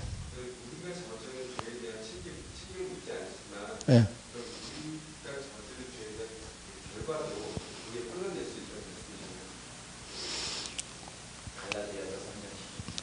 지금 다시 한번 마지막 질문을 뭐라고 그랬어요? 저주를 예. 그렇죠. 그렇죠. 우리가 믿음을 가지면 하나님을 의지하고 예수 피를 의지하면 그래서 하나님께서 그것을 이겨낼 수 있도록 두 가지를 줬어요. 하나는 성령의 능력입니다. 써놓으세요. 하나는 예수 피입니다. 이것으로 따라서 하세요. 예수 피. 그래서 여러분들이 보혈 찬송을 많이 할 필요가 있어요. 보혈 찬송을 많이 하면 특히 어디 가서 비즈니스 했다, 새로 이사 갔다, 아파트 새로 간다면 부적이 막 써있고 보혈 찬송 엄청 해야 돼요. 기도보다도 그런 가정에서는 보혈 찬송을 많이 하세요. 그리고 기도 세게 하고 신방 요청해가지고 막 합심해서 막 기도해서 그래야 그 곳이 정화됩니다. 그러면 그곳을 귀신이 막 가득했던 곳이 천사로 대치돼요. 그것이 쫓겨나고. 그래서 여러분들 어디 가면 막 따뜻한 곳이 있어요. 그렇지요? 온도가 따뜻해서 따뜻한 영적인 분위기가 따뜻한 곳이 있고 어떤 거 하면 싸늘하고 섬찟한 곳이 있어요. 여러분 산에도 아무 데나 가서 기도하면 큰일 납니다. 귀신이 쓰여버려요. 잘못하면 영적 무장 안 한 사람이 가면. 그러니까 기도도 성별된 거예요. 거기는 귀신이 드글거리는 곳이에요. 어떤 곳은 군대 귀신이 있는 곳도 있어요. 예수님이 보니까 성경에 나오죠. 어떤 곳은 그런 곳이 아니라 성산이 있어요. 기도가 많이 안 되는 천군천사 하나 쫙 포진해서 거기 가면 무릎만 꿇으면 쫙 기도가 터지는 곳이 있어요. 그런 데를 가야 돼요. 기도 성전도 마찬가지예요. 처음에 여기 와서 내가 기도하기 굉장히 힘들었어요. 지금은 제가 무릎 꿇으면 앉으면 쫙 기도가 터져버려요. 그냥 올라가 버려요. 왜냐? 여기 기도가 쌓였거든요. 매일 밤 기도하면서 새벽에도 기도하고 저녁에도 기도하고 매일 기도하기 때문에 여러분 아무 데서나 기도한다 기도가 막 터지는 게 아니에요. 그래야 안 그래요, 목사님? 그런 겁니다. 그래 어느 한 교회 이사를 갈 때는 신중히 하나님 이리로 가야 됩니까? 기도하고 가야 돼요. 괜히 가서 영적인 싸움만 하다 아무것도 못하는 수가 있어요. 잘못 들어가면 집도 그렇고 교회를 얻을 때도 그렇고. 그게 굉장히 중요한 거예요. 영적인 저기가. 그래서 우리 형제님이 죄의 결과를 끊기 위해서는 기도로 예수 피 성령의 능력으로 의지해서 그것들 죄의 결과가 나에게 미치지 않도록 물리쳐야 돼요. 할렐루야. 저주가 아까 우리 김상훈들 저주가 우리에게는 미치지 않는다는 건 뭐냐면 제 책임을 하나님 묻지 않는다는 거예요. 무슨 말 이해가지요? 네. 갈라디아 3장 13절에 뭐라 했어요? 갈라디아 3장 13절에 율법의 저주에서 우리를 속량하셨다고 그랬죠? 그리고 우리 율법의 저주가 뭐예요? 다른 죄의 삭신 사망인데 그것을 하나님 묻지 않겠다. 예, 예수님이 다 그것을 대신 져버렸기 때문에. 그 다음 넘어갑니다. 야곱 얘기는 야곱이 비록 불의할지라도 하나님의 은혜를 사모하고 나왔기 때문에 하나님께서 야곱을 통해서 야곱이 떠나려는 순간에 그 아버지 이삭을 통해서 축복하시고 또 꿈에도 하나님이 나타나서 그 아들을 축복한다는 내용입니다. 그 다음에 요셉 얘기입니다. 핵심만 짚어가고 넘어. 이거 다 하려면 너무 시간이 많이 걸리니까. 2페이지 요셉 얘기. 요셉 얘기는 요셉 얘기의 핵심은 뭐예요? 요셉 얘기. 그 다음에 3페이지 넘어가요. 요셉 얘기의 핵심은 요셉을 통해서 뭐가 나타나죠? 구원의 역사가 나타난다는 거예요. 여기에는 지금 자세히 안 나타나는데 여러분 쭉 요셉 얘기도 그냥 읽어보세요. 여러분 읽어보면 그냥 크게 문제되는 게 없어요. 어려운 것이 없어요. 그 다음에 신약과의 관계. 신약과의 관계에서는 제일 밑에 패러그래프 보면 히브리서 기자는 그 위에 재창조의 결정이 아니라 절정입니다. 오타예요. 재창조의 절정은 하나님과 인간이 조화롭게 살아가는 새하늘과 새 땅의 출현이다. 그런데 이러한 새하늘과 새 땅의 출현을 위해서는 우리 인간이 해야 될 일이 있는데 재창조의 목적이 뭐예요? 저를 보세요. 재창조의 목적. 요절이 딱 나와야 돼요. 이동원 전사님, 선생 알고 있죠? 재창조의 목적. 에베소 몇 장 몇 절? 잠깐만요 하면 안 돼요. 에베소 2장 10절이죠. 다 외우라고 그랬지요. 다 같이 에베소 2장 10절을 찾아가서 이 시간에 다 외웁니다. 이거 안 외우면 점심 밥을 김춘자 집사님 주지 마십시오. 네. 에베소 2장 10절을 외우고 나서 밥을 퍼주세요. 에베소 2장 10절. 또 대부분 에베소 2장 8절은 다 외우죠. 근데 그리고 대부분 목사 에베소 2장 8절을 가지고 설교하는데 10절은 설교 안 해요. 그런데 이게 뭔가 썸씽 롱이에요. 아니에요. 에베소 2장 8절은 설교 안 해도 돼요. 에베소 그러나 2장 10절은 반드시 설교를 해야 됩니다. 왜냐하면 하나님 우리를 구원하신 구원의 목적이거든요. 다 같이 한번 읽어봐요. 크게 시작. 거기다 써세요. 우리를 그가 만드신 것은 재창조하신 것은 그 말이에요. 그게 재창조를 하신 것은 그 다음에 시작. 그리스도 예수 안에서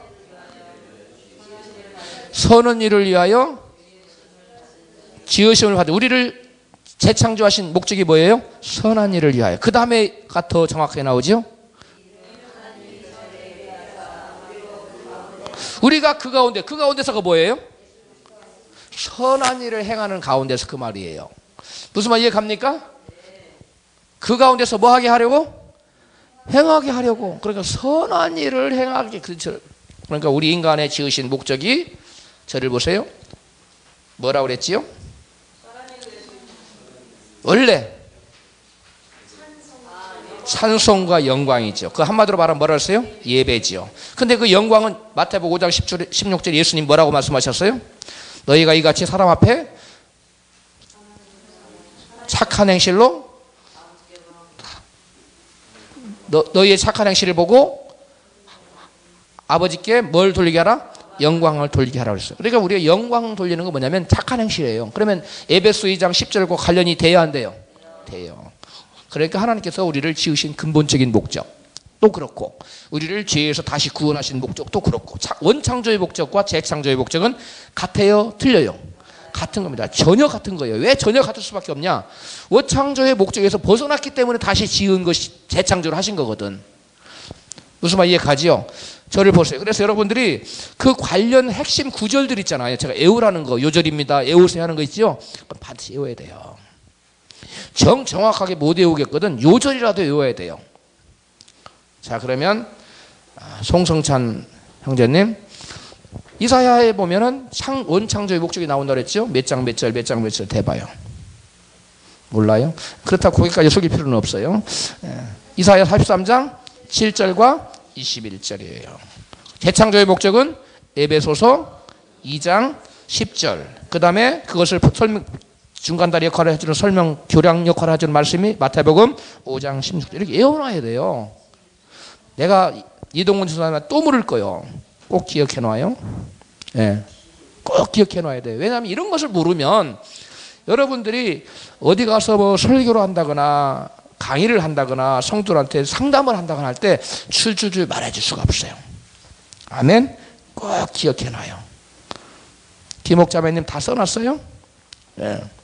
그래서 다시 한번 제가 다시 한번 언급합니다. 우리를 원래 지으신 목적이 이사야 43장 7절의 찬송, 21절의 영광. 근데 거꾸로 했어요. 제가 이사야 43장 7절의 영광, 이사야 43장 21절의 찬송. 근데 찬송이 22절 쭉 이하에 보니까 뭘로 나타나요? 제사로 나타나요. 예배로 나타나요. 무슨 말 이해가지요? 그러니까 궁극적으로 찬송과 영광은 우리 인간을 통해서 하나님께 영광 받으시기 위해서 지었어요. 그런데 하말티어, 죄라는 말이 원래 히브리 원어로 하말티어인데 관역에서 빗나가다는 거예요. 하나님의 목적이, 하나님의 의도한 바에서 벗어났다는 거예요. 그게 죄예요. 그래서 우리 인간이 하나님께 뭐를 다시 살리는 거잖아요. 그리스도를 통해서. 그 그리스도를 통해서 다시 살리는 작업. 이거 구원인데 다른 말로 재창조라고 얘기합니다. 그 재창조의 목적은 성경이 너무나도 분명하게 에베소 2장 10절에 나와요. 그런데 에베소 2장 10절의 말씀은 교량 역할을 해주는 것이 예수님 말씀 마태복음 5장 16절에 나타난다. 이렇게 여러분들이 확실히 알고 있으면 정립이 딱 돼요. 그 다음에 그래서 재창조의 결정이 아니라고 했어요. 절정은 하나님과 인간이 조화롭게 살아가는 새하늘과 새 땅의 출현이다. 그러면 하나님과 인간이 조화롭게 살아가려면 어떻게 해야 돼요? 우리 인간이 하나님 말씀에 순종함으로 하나님 말씀에 순종함으로 살아감으로 하나님께 영광 돌리는 삶, 예배하는 삶이에요. 무슨 말 이해 갑니까? 이해 가요, 안 가요? 예. 그래서 에덴이 시원의 개발지로 제시된 반면에 새 예루살렘은 완전한 개발된 도시다. 이렇게 표현을 썼어요. 그러니까 에덴은 모형이고 그 다음에 새 예루살렘은 완성된 거예요. 완성된 가나안입니다. 자, 그래서 히브리서 기자는 우리 인간을 하나님의 구원 활동을 위한 뭐라고 했어요? 구원을 안식으로 표현했어요. 안식으로. 넘어갑니다. 이거는 보면은 우리가 그 엿새 동안에 아니라 그 무슨 책이었죠? 문경규 사도의 창조론, 그것에 자세히 나와 있지요. 거기에 보면 4장에 보면 안식에 관한 게 나와 있어요. 읽어봤어요? 그 부분도 굉장히 잘 써놨어요. 그 부분을 여러분들 꼭 읽어보시고, 문경규 목사님의, 지금 목사님 되셨더라고요. 목사님의 그 글을 여러분들이 잘 읽어보면 제가 말하는 것을 충분히 이해할 수 있어요. 안식에 관해서. 자, 그 다음에 그러니까 우리가 안식은 따라서 합시다. 안식은 온전한 믿음으로 반응할 때, 믿음으로 반응하는 것이 뭐라고 그랬지요? 순종. 그래서 여러분 다시 한번 히브리서를 우리가 살펴봐야 되겠는데요. 히브리서 3장 찾아봅시다. 히브리서 3장. 안식에 대해서, 안식이 다른 말로 구원입니다. 구원을 히브리서 기자는 안식이라고 표현했어요. 히브리서 3장 18절 찾았습니까? 히브리서 3장 18절. 이런 말씀도 여러분들이 반드시 기억해 놔야 됩니다. 히브리서 3장 찾았어요? 18절 시작. 또 하나님이 누구에게 맹세하사 그의 안식에 들어오지 못하리라 하셨느냐? 곧 순종치 아니하던 자에게가 아니냐? 이러보건대 저희가 믿지 아니함으로 능히 들어가지 못한 것이라. 아멘. 여기 보면 누가 안식에 못 들어갔어요? 순종치 않은 자에게. 근데 누가 능히 못 들어가 또 보충 설명을 했어요? 믿지 아니함으로 들어갔어요. 그러니까 순종은 곧 뭘 말하는 거예요? 믿음을 말하는 거예요. 그 불순종은 뭐라는 거예요? 불신앙이라는 거예요. 그 사람들은 아무리 머릿속으로 예수님은 나의 구세주, 하나님 나를 위해서 재림하시고 별걸 다 교리를 다 알고 있어. 그리고 교리를 다 믿어. 그러나 삶 속에서 순종하지 않는 자는 구원이 있어요, 없어요? 없어요. 이것이 바로 이 시대에, 아니 이 시대뿐만 아니죠. 어거스틴 이후로 교계의 바로 비극입니다. 무슨 말 이해가지요? 그 시대 이후로 지금까지 믿음의 계보는 그래서 소수에 의해서 내려왔어요. 아주 소수 사람들만 믿음의 계보를 이용. 창세기에 보면 사람들이 엄청나게 많이 막 번성되게 나가는데 믿음의 계보는 소수로 이렇게 쭉쭉쭉쭉 전설되잖아요. 아, 그래요, 안 그래요? 그런 거 이 시대도 마찬가지예요. 교회가 어마어마하고 막 인테리어를 막 몇억을 들여서 파이프 오르간을 세워놓고 십자가 안에만 몇 억짜리를 세워놓고 아무리 난리 구슬해도 거기에 구원이 있는 게 아니에요.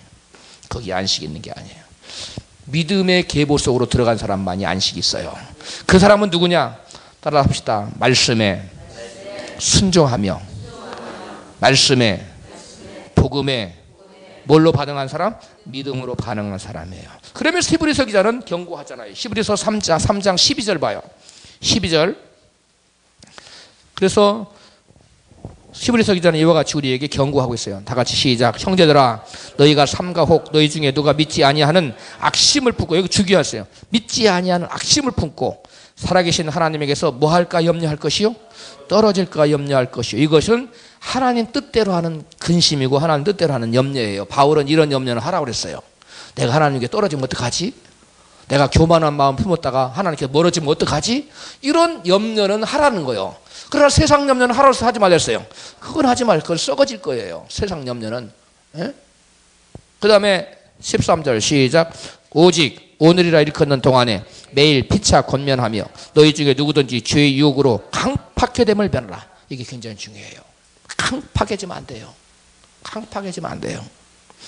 우리가 시작할 때에 확실히 잡은 것을 끝까지 견고히 잡으면 그리스도와 함께 참여한 자가 되리라. 아멘. 그리스도와 함께 뭐한 자가 되리라고요? 참여한 자가 되리라. 이게 무슨 말? 그리스도와 함께 참여한다는 건 저를 보세요. 이게 그리스도의 몸이라고 합시다. 이제는 그리스도의 몸이면 가나안의 주인은 그리스도시니까 그리스도의 몸이면 우리가 그리스도에게 참여한다는 거 여기에 들어간다는 얘기까지 있고 그리스도의 몸에 붙은 자가 된다는 거. 요한복음 15장의 말씀의 그림으로 말하면 그리스도 원 포도나무 그 원줄기에 우리가 가지로서 붙은 자가 된다는 거예요. 무슨 말 이해 가지요? 이해 가야 안 가요? 예. 그래서 여러분 보세요. 히브리서 4장 1절 시작. 그러므로 우리는 두려워할지니 그의 안식에 들어갈 약속이 남아있을지라도 너희 중에 혹 미치지 못할 자가 있을까 함이라. 아멘. 여기 보면 히브리서 기자가 지금 믿는 자에게 쓴 거래요? 안 믿는 자에게 쓴 거래요? 믿는 자에게. 그런데 한 번 구원은 영원이라고 구원이라고 그것을 가르치고 그것이 아니라고 말하면 막 화를 바락바락 내고 대드는 사람은 이해가 안 가요. 왜 그러는지 모르겠어요. 분명히 떨어질 자가 있을까 미치지 못할 자가 있을까 응? 저기 하라고 했는데 그 다음 2절 보세요. 시작. 저희와 같이 우리도 복음 전함을 받은 자이나 그러나 그 들은 바 말씀이 저희에게 유익되지 못한 것은 듣는 자가 믿음을 뭐 하지 않았어요? 화합지 않았어요. 복음을 듣고도 믿음으로 아멘 하고 순종하지 않았기 때문에 여기서 믿음으로 화합지 않았다는 것은 말씀을 순종하지 않았다는 거예요. 그렇기 때문에 저들에게는 복음이 아무런 유익이 복음을 듣긴 들었어. 그런데 복음이 저희에게 어떠한 좋은 결과도 가져오지 못했다는 겁니다. 자 11절 시작. 그러므로 우리가 전 안식에 들어가기를 힘쓸지니 이는 누구든지 순종치 않은 자는 아니하는 본에 빠지지 않게 하려 함이라. 아멘. 순종하지 않은 자의 본에 빠지면 안 돼요. 그 결과는 멸망입니다. 무슨 말 이해가지요? 그래서 여러분 이 안식에 관한 히브리서 3장 4장 말씀을 구원에 관한 말씀을 히브리서 기자는 뭘로 풀었다고요? 안식이라는 용어로 풀었어요. 그러니까 여러분들이 때로는 안식에 관해 설교할 때 이와 구원과 반드시 관련지어서 설교를 해야 됩니다. 그냥 따로 설교하면 안 돼요. 안식일의 주인은 누구지요? 예수 그리스도. 네. 이제 그거는 나중에 또 하고. 그다음에 믿음에서 그다음에 이제 신의 산 언약이 한 민족을 중심으로 이루어졌다면 새 언약의 범위는 훨씬 국제적이죠. 예. 그다음에 여러분 쭉 읽어봐요. 어려운 것이 없어요. 네. 믿음으로 아브라함은 by faith 아브라함 나오죠. 아브라함이 약속을 받았는데 약속의 성취는 아브라함의 순종과 연결되었다는 거예요. 이게 굉장히 중요한 거예요. 따라서 합시다. 하나님의 약속이 성취된 것은 아브라함이 무엇과 관계되어 있어요? 순종과 관계되어 있어요. 자, 그래서 그에게 그 순종을 보고 어떤 순종을 했어요? 아브라함이 첫 번째 순종이 뭐지요? 아브라함의 첫 번째 순종이 떠나라는 것에 순종한 겁니다. 그런데 아브라함이 온전한 순종을 했습니까? 그 조카 롯을 데리고 아비집 떠나 친척을 하나 달고 갔죠. 온전한 순종이 아니었어요. 그때는 하나님이 복이 안 나타나요. 그런데 그가 아브라함이 조카 롯과 완전히 결별한 후에 아브라함이 나타나지요. 창세기 13장에 그지요? 나타나서 너는 너희 눈을 들어 동서남북을 바라보라. 내가 보는 모든 땅을 너와 내 자손이 영원히 이르리라. 이런 말씀 다 기억하고 있어야 돼요. 김수자 집사님 한번 외워봐요.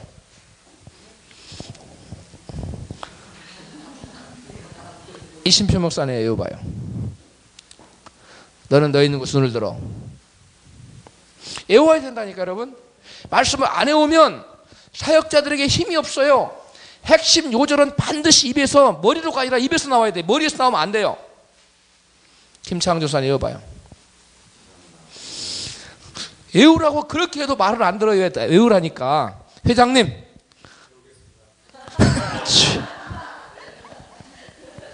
이 회장님이 안 외우니까 누가 외우겠어요. 회장님도 안 외우는데. 이동훈 조사님 외워봐요. 시작. 너는 따라서 하세요. 너는 너 있는 곳에서 눈을 들어 동서남북을 바라보라.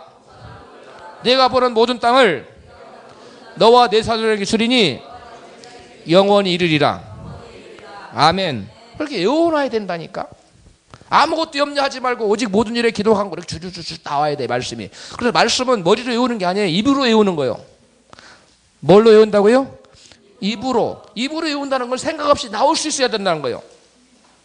그래서 복 있는 자는 악인의 길을 잡고 죄인에게서 오만짜리 자는 자 오직 여호와 율법을 지르고 그 율법을 지하로 뭐하는 자로다? 묵상하는데 이 묵상이 무터 쭝얼쭝얼하는 거 입에서 주주주주주 나온다는 거야. 그게 복 있는 사람이에요. 그런데 머릿속으로만 그 말씀이 창세기에 가면 있지. 이러고 있으면 돼요? 안 돼요.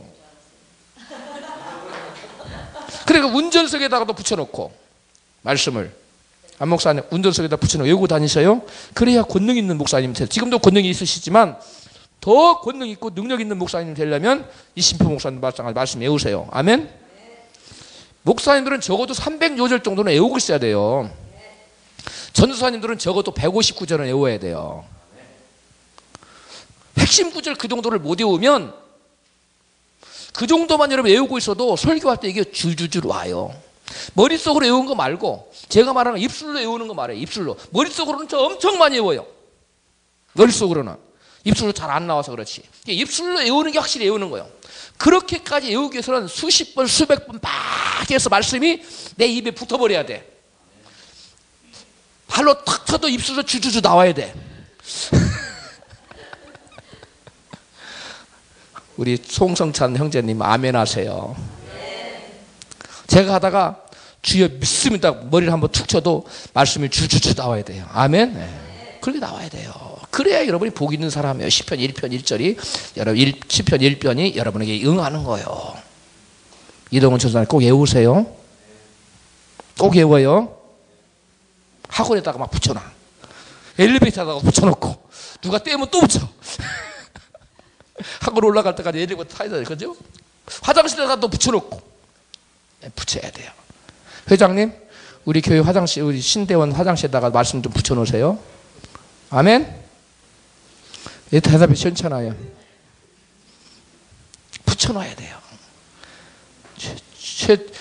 김춘자 집사님은 부엌 화장실에다가 붙여놓고 화장실에다가 부엌에다가 부엌에다가 그 가스레인지 앞에 하면서 복 있는 사람에게 꾀를 쫓지하고 이렇게 외울 수 있도록. 그러면 말씀이 나를 주관해버려요. 할렐루야. 예, 말씀이 주관자가 돼야 돼요. 그러면 여러분들이 범사에 누구하고 상담할 때도 말씀이 와요. 상담을 할 때도.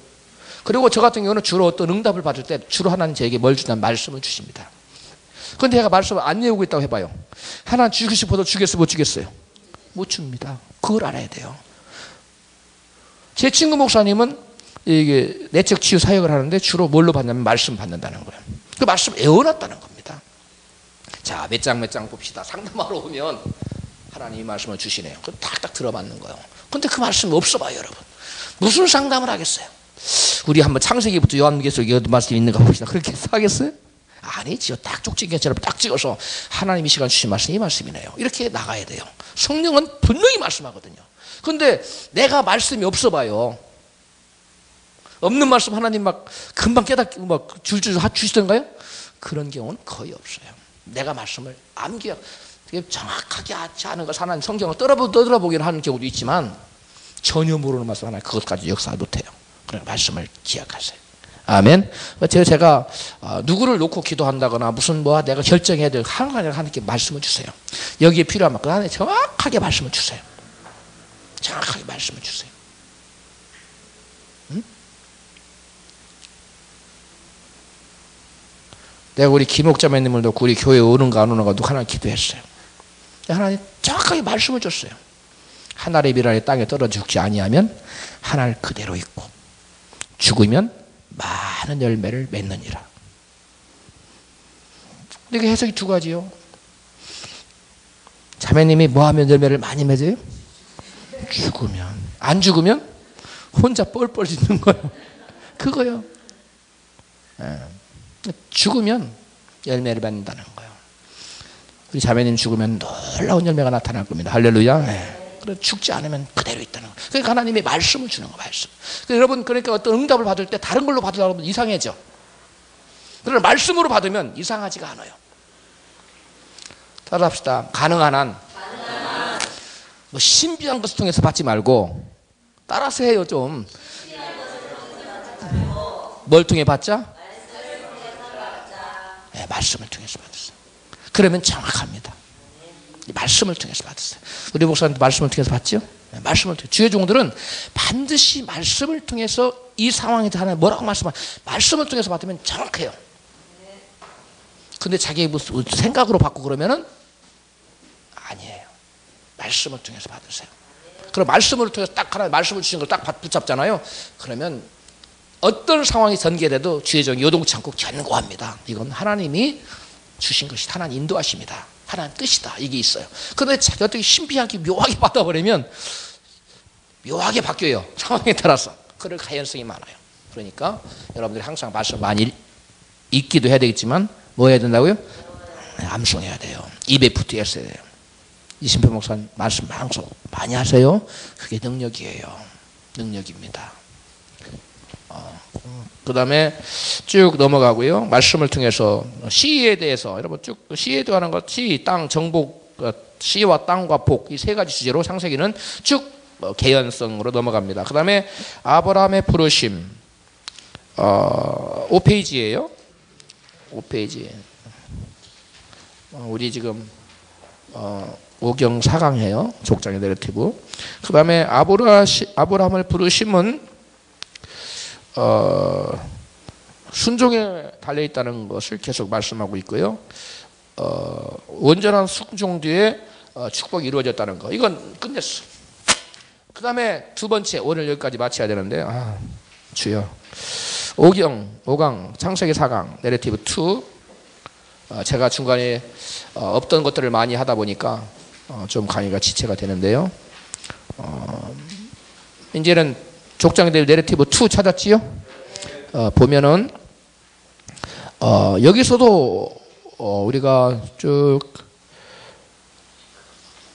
살펴볼 것은 여기서도 할례의 영원한 언약도 창세기 15장 언약이 무조건적인데 반해서 창세기 17장의 언약은 할례의 언약은 순종을 것에 달려 있다는 거예요. 그 다음에 두 번째 할례의 언약은 영원한 불변하는 언약이라고 성경에 되어 있어요. 저를 보세요. 할례의 언약은 영원한 불변의 언약인데 그러므로 오늘날도 할례를 행해야 되나요? 이런 문제가 돼도 되죠. 그렇죠? 성경에 할례는 영원한 언약으로 되어 있으니까 할례를 계속적으로 해야 될 거 아니에요. 그래서 성경에 보니까 안식일도 영원한 규례라고 되어 있잖아요. 그러면 오늘날도 영원히 안식일을 지켜야 되냐 이런 문제들이 대두가 됩니다. 그렇지요?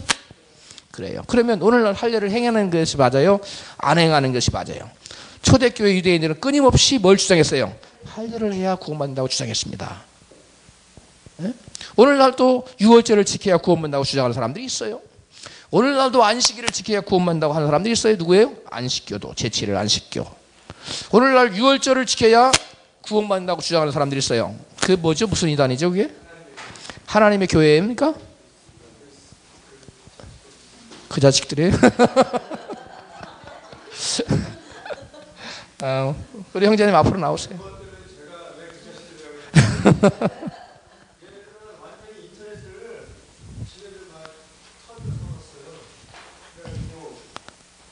네. 네. 네. 네. 자기의 그 목적을 위해 수단과 방법을 가리지 않는 거죠. 네. 자, 이거 제가 설명할게요. 이 구약시대 할례는 무엇을 인친 거라고 되어 있어요, 성경에? 할례가 먼저입니까? 믿음이 먼저입니까? 할례가 먼저예요, 믿음이 먼저예요? 왜 쳐다만 보고 있어요? 성경 가요. 성경을 하면 로마서 4장 11절입니다. 로마서 4장 11절 에 가면 저가 할례의 표를 받은 것은 무할례 시에 믿음으로 된 의를 인친 것이니 자, 그러면 할례가 먼저라는 거요? 아니면 믿음이 먼저라는 거요? 믿음이 먼저예요. 그 믿음을 인친 것이 할례예요. 예? 믿음의 표라는 거예요. 아, 나는 믿습니다 하고 만천하에 그리고 스스로에게 믿음의 표를 가진 것이 할례예요. 이는 무할례자로서 믿는 모든 자의 조상이 되어 저희로 의로 여기심을 얻게 하려 하심이니라. 자, 저를 보세요. 자, 오늘 지금 할례가 나왔는데 이 할례는 그러므로 오늘날은 무엇으로 바뀌었을까요? 믿음을 인친 것. 오늘날 믿음을 만천하에 공포하는 게 뭐예요? 나는 믿습니다. 그렇죠. 세례지요. 그러니까 세례는 믿음을 대외적으로 뭐 한 거예요? 공인하는 거예요. 공포하는 거예요. 세례는 죽었다가 다시 산 거예요. 할례도 남자의 생식기 표피를 잘라내는 거예요. 이것은 남자의 생명을 죽었다가 다시 살리는 것을 의미하는 거예요. 근데 할례를 며칠 만에 해요? 왜 8일 만에 합니까? 뭐라고요? 오케이, 지혈 효과가 제일 좋다. 또 의학적으로. 네. 왜 그래요? 할례를 의학적으로 하니까 의학적인 의미부터 먼저 할게요. 의사들에 의하면 어머니 뱃속에 있었던 모든 독이 제8일째 되면 그 남자 어린아이 그 성기의 표피로 다 몰린답니다. 독이 어머니 뱃속에서 물려받은 모든 독이 그 고추 표피로 다 몰린다는. 그때 딱 잘라내면 다 무엇을 제거하는 거예요? 독을 제거하는, 다른 말로 죄를 제거하는 걸 의미하는 거예요.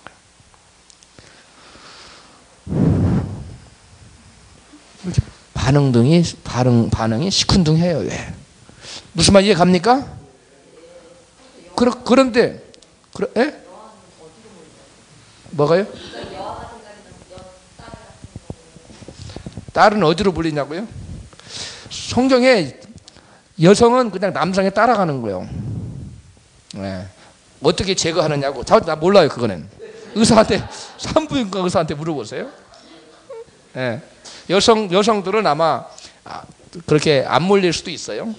남자 아이는 거기에 몰린다는 거예요. 그런데 왜 8일 만에 잘라내느냐는 거예요. 8일 만에. 8이라는 숫자는 부활이라는 숫자입니다. 무슨 숫자라고요? 부활의 숫자요.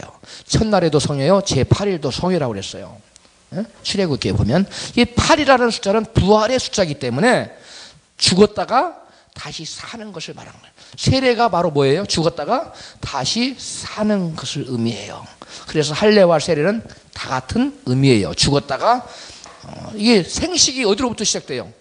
남자의 성기로부터 시작되잖아요. 근데 그것이 잘라버리는 거예요. 그러니까 생명을 제거하는 것을 의미하는 거예요. 생명이 죽었다가 다시 아물어서 살아나는 것을 의미하는 거니까 세례를 의미하는 거예요. 무슨 말 이해 가지요? 이해 간다는 건지 안 간다는 건지 다시 설명해요. 네, 그 다음에 넘어가요. 그래서 이 할례라는 것은 믿음을 인친 것이다. 따랐다. 할례는 믿음을 인친 것이다. 내가 하나님 믿습니다 하고 믿음으로 하나님 믿는 것을 표시하기 위해서 할례를 행한 겁니다. 자, 그 다음에 할례는 뭐 했다가 뭐 하는 걸 뭐 했다 뭐 하는 것을 표하는 거라고 했어요? 죽었다가 살아나. 그러면 할례를, 저를 보세요. 할례를 귀를 좀 벤다거나 귀에 구멍을 뚫는다거나 손가락 하나를 조금 이렇게 살을 뱉는다거나 얼굴에다가 표를 하나 한다거나 이렇게 하지 않고 왜 남자 성기에다가 했을까요? 생명 뭐라고요?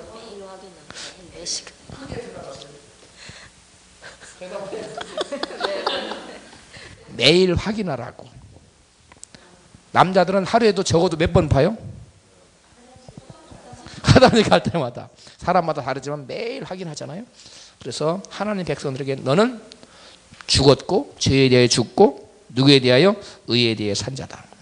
하나님으로 말미암아 살아난 자라는 것을 매일 점검하고 신앙을 점검하라는 표로 할례를 여러분 남자 표피에다가 하게 한 겁니다. 그 다음에 넘어갑니다. 창세기 여러분 여기에서는 쭉 어려운 게 없어요. 어려운 게 없었어. 쭉 넘어가고 3페이지. 3페이지.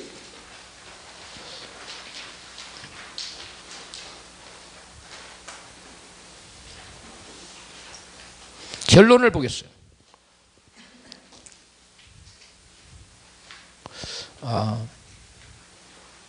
결론. 그 결론 위에 보면 그 창세기 15장, 17장 그걸 보겠어요. 결론보다 더 중요하네. 다 같이 시작. 창세기 15, 17장의 언약들은 상당히 다르다. 창세기 15장은 하나님과 아브라함의 자손 사이에 지속적인 관계를 반드시 수반할 필요가 없는 무조건적인 약속의 언약을 기록한 데 반해서 할례의 언약은 뭐예요? 조건적이면서 영구적이다. 게다가 창세기 15장에서 의롭다고 여겨진 아브라함의 믿음이 약속의 언약을 형성하는 촉매였음을 의미한다라고 하더라도 할례 언약의 확립은 하나님에 대한 아브라함의 순종에 달려있다. 창세기 26장 2절 5절에 반영되어 있듯이 아브라함의 순종은 영원한 언약을 맺는데 중요한 요인이다. 들어보세요. 언약은 우리가 예수를 믿는 데 있어서 언약은 조건적이에요? 무조건적이에요? 우리가 예수를 믿고 구원받는 것이 조건적입니까? 무조건적입니까? 무조건적이에요? 우리가 예수를 믿으면 뭘 받아요? 믿으면이라는 조건이 있어요. 무슨 얘기하지요? 믿으면. 근데 그 믿으면이 다른 말로 뭐예요? 순종이에요. 창세기로 말로는 뭐예요? 순종이에요. 순종. 그러니까 이걸 빼버리면 복음의 가장 무엇을 빼버린 거예요? 핵심 중에 핵심을 빼버린 거예요. 그래서 사단이 그걸 노린 거죠. 어거스틴 때부터 그 책 읽어보셨어요? 문경규 목사님 책 읽어봤나요? 안 읽어봤어요? 그걸 안 읽어보고는 강의 못 들어요. 책을 읽어야 돼요. 굉장히 그걸 다 설명할 수 없어요. 시간의 제약 때문에 반드시 읽어야 돼요. 책은 봤어요? 가지고만 있으면 소용이 없어요. 가지고만 있으면 아무런 소용이 없어요. 복음도 가지고만 있고 행하지 않으면 소용이 없는 거예요. 아멘. 이 집사님 바쁘셔서 그런지 제가 알지만은 꼭 읽으셔야 돼요. 반드시 읽어야 돼요. 4장에 안식이 나와요. 그 책에 안식. 그것도 읽어봐야 돼요. 처음부터 끝까지 다 잘 돼 있어요. 그 다음에 그래서 여러분 저와 여러분의 복음도 뭘로 돼 있다고요? 언약으로 돼 있어. 언약. 로마서 8장 한번 가봐요. 로마서 8장을 가면 사람들이 이 언약으로 돼 있다는 것을 모르고 엉뚱한 소리를 자꾸 해요.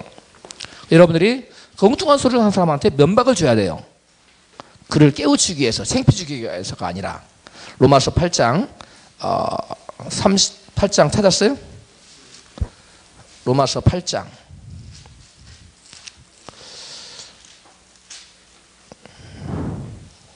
이것만 하고 시간 마칩니다. 로마서 8장 39절 시작. 높음이나 기쁨이나 다른 아무 피조물이라도 우리를 우리 주 그리스도 예수 안에 있는 하나님의 사랑에서 끊을 수 없어요. 요것만 주장해. 요것만 주장해 사람들이. 그래서 절대 못 끊는다는 거야. 천사들이나 장래인 뭐 능력이나 뭐 아무것도 못 끊는다는 거야. 그건 결과요. 조건이 있어요. 이 말씀에. 언약에는 복음에는 반드시 조건이 있어요. 조건을 찾아봐요. 몇 절이에요? 31절 시작. 그런즉 이 일에 대하여 우리가 무슨 말을 하리요? 만일 하나님이 우리를 위하시면 누가 우리를 대적하리? 하나님 우리를 뭐 한다면? 위한다면. 하나님 우리를 위한다면 우리를 대적할 자가 천사도 안 되고 뭣도 안 되고 아무것도 우리를 끊을 수 없다는 거예요.